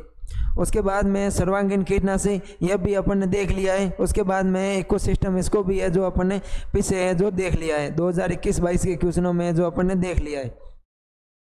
उसके बाद में आता है एनवायरनमेंट। एनवायरनमेंट को भी अपने परिभाषा देख लिए, लेकिन एक बार यहाँ लिख लिए तो बात कर लेते हैं। एक ही जीव या उसके समुदाय के चारों ओर पाए जाने वाला वो सब जो कुछ जीवन को प्रत्यक्ष या अप्रत्यक्ष रूप से प्रभावित करता है पर्यावरण कहलाता है। पर्यावरण क्या होता है? पर्यावरण हमारे चारों ओर का आवरण जो हमारे जीवन को प्रत्यक्ष या अप्रत्यक्ष रूप से प्रभावित करता है। वो सब कुछ हमारे चारों ओर सब कुछ जो हमारे जीवन को प्रत्यक्ष और अप्रत्यक्ष रूप से प्रभावित करता है क्या कहलाता है दोस्तों? पर्यावरण कहलाता है। उसके बाद में बात करते हैं बहुभक्षी व सीमित भक्षी कीटों के बारे में। तो बहुभक्षित और सीमित भक्षी कीट है तो इनका है जो अपन ने 2022-23 के चौथे क्वेश्चन बात कर ली है। उसके बाद में पर्यावरण के जैविक कारकों का वर्णन, यह भी है जो अपन ने 21-22 के छठे क्वेश्चन में बात कर ली है। उसके बाद में आती है कीटों की श्रेणियाँ। क्या है दोस्तों? कीटों की श्रेणियाँ। तो अब बात करते हैं अपन कीटों की श्रेणियों के बारे में। किसकी बात करते हैं दोस्तों? कीटों की श्रेणियों के बारे में बात करते हैं। कैटेगरीज ऑफ पेस्ट की बात करते हैं। तो इसमें पहली है the basic of population level, यानी कि कीटों की जनसंख्या के आधार पर जो पॉपुलेशन लेवल है उसके आधार पर 2 भागों में जो कीटों को बांटा गया है। पहला आता है जीईपी। कौन सा आता है? GEP, general equilibrium position. तो ये पेस्ट डेसिनेशन की मीन वैल्यू है। जिस पर्यावरण जैविक और अजैविक अवयवों में परिवर्तन होता है वैसे वैसे जो पेस्ट पॉपुलेशन की होती है, जो पेस्ट पॉपुलेटेड है वो भी होती है बिना किसी पेरेंटल मॉडिफिकेशन के। उसके बाद में आती है दूसरी आती है डैमेज बाउंड्री। क्या आती है दोस्तों? डैमेज बाउंड्री आती है क्षति सीमा का निम्न स्तर है जिसे मापा जा सकता है। पहला आता है EIL, इकोनॉमिक इंजरी, और दूसरा आता है इकोनॉमिकल थ्रेशोल्ड लेवल। यह है जो अपन है जो पीछे पढ़ चुके हैं। सबसे कम जनसंख्या घनत्व जो आर्थिक रूप से क्षति का कारण बनेगा उसको क्या बोलेंगे दोस्तों? EIL बोलते हैं। उसके बाद में बात करें तो दूसरा आता है इकोनॉमिकल थ्रेशोल्ड लेवल, ETL आता है। क्या आता है? बढ़ती हुई आबादी का ETL तक पहुंचने से पहले ही रोकने के लिए जो किसान हैं जो छिड़काव करते हैं, नियंत्रण करते हैं, वो होता है ETL। उसके बाद में अगली बात करें दोस्तों तो अगला आता है समय के आधार पर। किसके आधार पर दोस्तों? समय के आधार पर। समय के आधार पर कीट है जो 2 प्रकार के होते हैं। समय के आधार पर कीट कितने प्रकार के होते हैं? 2 प्रकार के होते हैं। एक तो होते हैं लगातार कीट और दूसरे होते हैं छिटपुट कीट। क्या दोस्तों? लगातार कीट और छिटपुट कीट। लगातार कीट है और छिटपुट कीट है जो अपन पीछे है जो इनको है अपन पढ़ चुके हैं। उसके बाद में अगर बात करें इसकी अपन तो अगले क्वेश्चन आते हैं कि पेरिजिडेंस पेस्ट, इस प्रकार के पेस्ट है जो करोब में पूरे साल उपस्थित रहता है और नुकसान पहुंचाता है, इसे कंट्रोल करना क्या होता है, मुश्किल होता है, जैसे मिर्च थ्रिप्स है दोस्तों। उसके बाद में आता है स्पोरेडिक पेस्ट, कौन से दोस्त, स्पोरेडिक पेस्ट, इस प्रकार के पेस्ट है जो करोब में बहुत कुछ अवधि के लिए होते हैं और करोब की फील्ड है जो इधर उधर फैली हुई दिखाई देते हैं, जैसे कोकोनट, स्लग, कैटरपिलर है। उसके बाद में दोस्तों बात करें अपना, तो अगला आता है इन्फेक्शन लेवल के आधार पर, किसके आधार पर दोस्तों, इन्फेक्शन लेवल के आधार पर। इन्फेक्शन लेवल के आधार पर बात करें तो पहला आता है एपिडेमिक पेस्ट, कौन सा पेस्ट आता है दोस्तों, एपिडेमिक पेस्ट आता है। एपिडेमिक पेस्ट की बात करें तो इस प्रकार के पेस्ट है जो बहुत ही कम समय में बहुत ही अधिक क्षेत्र पर है जो आक्रमण करते हैं। एपिडेमिक पेस्ट क्या होते हैं, बहुत ही कम समय के अंदर है जो बहुत ही अधिक समय क्षेत्र में है जो फैल जाते हैं, जैसे ग्रास हॉपर हो गया। उसके बाद में दूसरा आता है एंडेमिक पेस्ट, इस प्रकार के पेस्ट है जो किसी पर्टिकुलर एरिया पर ही अटैक करता है एवं वहाँ पर है जो आक्रमण करता है, जैसे जो चावल का ये कीट हो गया, राइस गोल माइड इन मथुराई हो गया, क्या हो गया, राइस गोल मीड इन मथुराई। उसके बाद में बात करें तो उसके बाद में आता है बेस्ड ऑन जीईपी, ईटीएल और डीबी के आधार पर। तो इनके आधार पर की पेस्ट होते हैं, की पेस्ट होते हैं जो मोस्ट डैमेजिंग पेस्ट होते हैं। क्या होते हैं दोस्तों, मोस्ट डैमेजिंग पेस्ट होते हैं जो नियमित रूप से हानि पहुंचाते हैं, जो क्या करते हैं, नियमित रूप से हानि पहुंचाते हैं। इन पेस्ट को है जो जीईपी, ईटीएल से अधिक होती है, और ये है जो पर्जिडेंट्स पेस्ट होते हैं। क्या होते हैं दोस्तों, पर्टिसेंट पेस्ट होती है। इन कीटों का विरुद्ध है जो अपनाई गई कंट्रोल मैनेजमेंट अस्थायी होती है। जो की पेस्ट होती है इनके विरुद्ध जो अपन कंट्रोल मैनेजमेंट अपनाते हैं वो होती है अस्थायी होती है, जैसे कॉटन बॉलवर्म। उसके बाद में बात करें तो मेजर पेस्ट आता है, कौन सा आता है दोस्तों, मेजर पेस्ट। अगर अपन बात करें मेजर पेस्ट की तो इस पेस्ट का जो जीईपी, ईटीएल से बहुत कम होता है तथा कभी कभी दोनों एक लेवल पर है जो आ जाती है, जैसे कॉटन जेसीड। उसके बाद में आता है माइनर पेस्ट। माइनर पेस्ट का जो जीईपी है ईटीएल से क्या होता है, कम होता है। फिर आते हैं स्पोरोडोइक पेस्ट, कौन से पेस्ट आते हैं दोस्तों, स्पोरोडोइक पेस्ट आते हैं, स्पोरोडोइक पेस्ट। इस पेस्ट का जीईपी ईटीएल से नीचे होता है, कभी कभी ईटीएल जो क्रॉस कर सकती है, जैसे वाइट ग्रब है। फिर आता है पोर्टेलिकल पेस्ट, ये श्रेणी के जो पेस्ट होते हैं वो सामान्य पेस्ट नहीं होते, इनका जीईपी हमेशा ईटीएल से नीचे रहता है, परंतु पर्यावरण परिवर्तन होने पर है जो इकोनॉमिक इंजरी की संभावना रहती है। उसके बाद में अगली बात करें कीटों का सर्वेक्षण, निगरानी और पूर्वानुमान का, तो इसको है जो अपन 2022-23 के छठे क्वेश्चन में जो देख लिया है। फिर है कीटों का जैविक नियंत्रण, ये 2022-23 के जो छठे क्वेश्चन में देख लिया है। फिर आता है कीटनाशियों के प्रयोग की तकनीकी, क्या आती है दोस्तों, कीटनाशियों के प्रयोग की तकनीकी। अब है तो दोस्तों बात करने वाले कीटनाशियों के प्रयोग की तकनीकी की। तो कीटनाशियों के प्रयोग की तकनीकी है, इसको अपन है जो 3 प्रकार से प्रयोग कर सकती है। एक तो प्रदूलक यंत्र के द्वारा, दूसरा है छिड़ककर और तीसरा है फ्यूमिगेटर से। प्रदूलक यंत्र 2 प्रकार के होते हैं, एक होता है हस्तचालित और दूसरा होता है शक्ति चालित। हस्तचालित में आता है प्लंजर डस्टर, बेलो डस्टर और रोटरी डस्टर। कौन कौन से हस्तचालित में प्रदूलक कौन कौन से आते हैं, प्लंजर डस्टर, बेलो डस्टर और रोटरी डस्टर। और शक्तिशाली में आते हैं पावर डस्टर तथा मिस्ट ब्लोवर। क्या आते हैं, पावर डस्टर और मिस्ट ब्लोवर। उसके बाद में बात करते हैं अपन स्प्रेयर की, किसकी बात करते हैं दोस्तों, स्प्रेयर की। तो स्प्रेयर है जो 2 प्रकार के होते हैं, कितने प्रकार के होते हैं दोस्तों, स्प्रेयर है जो 2 प्रकार के होते हैं।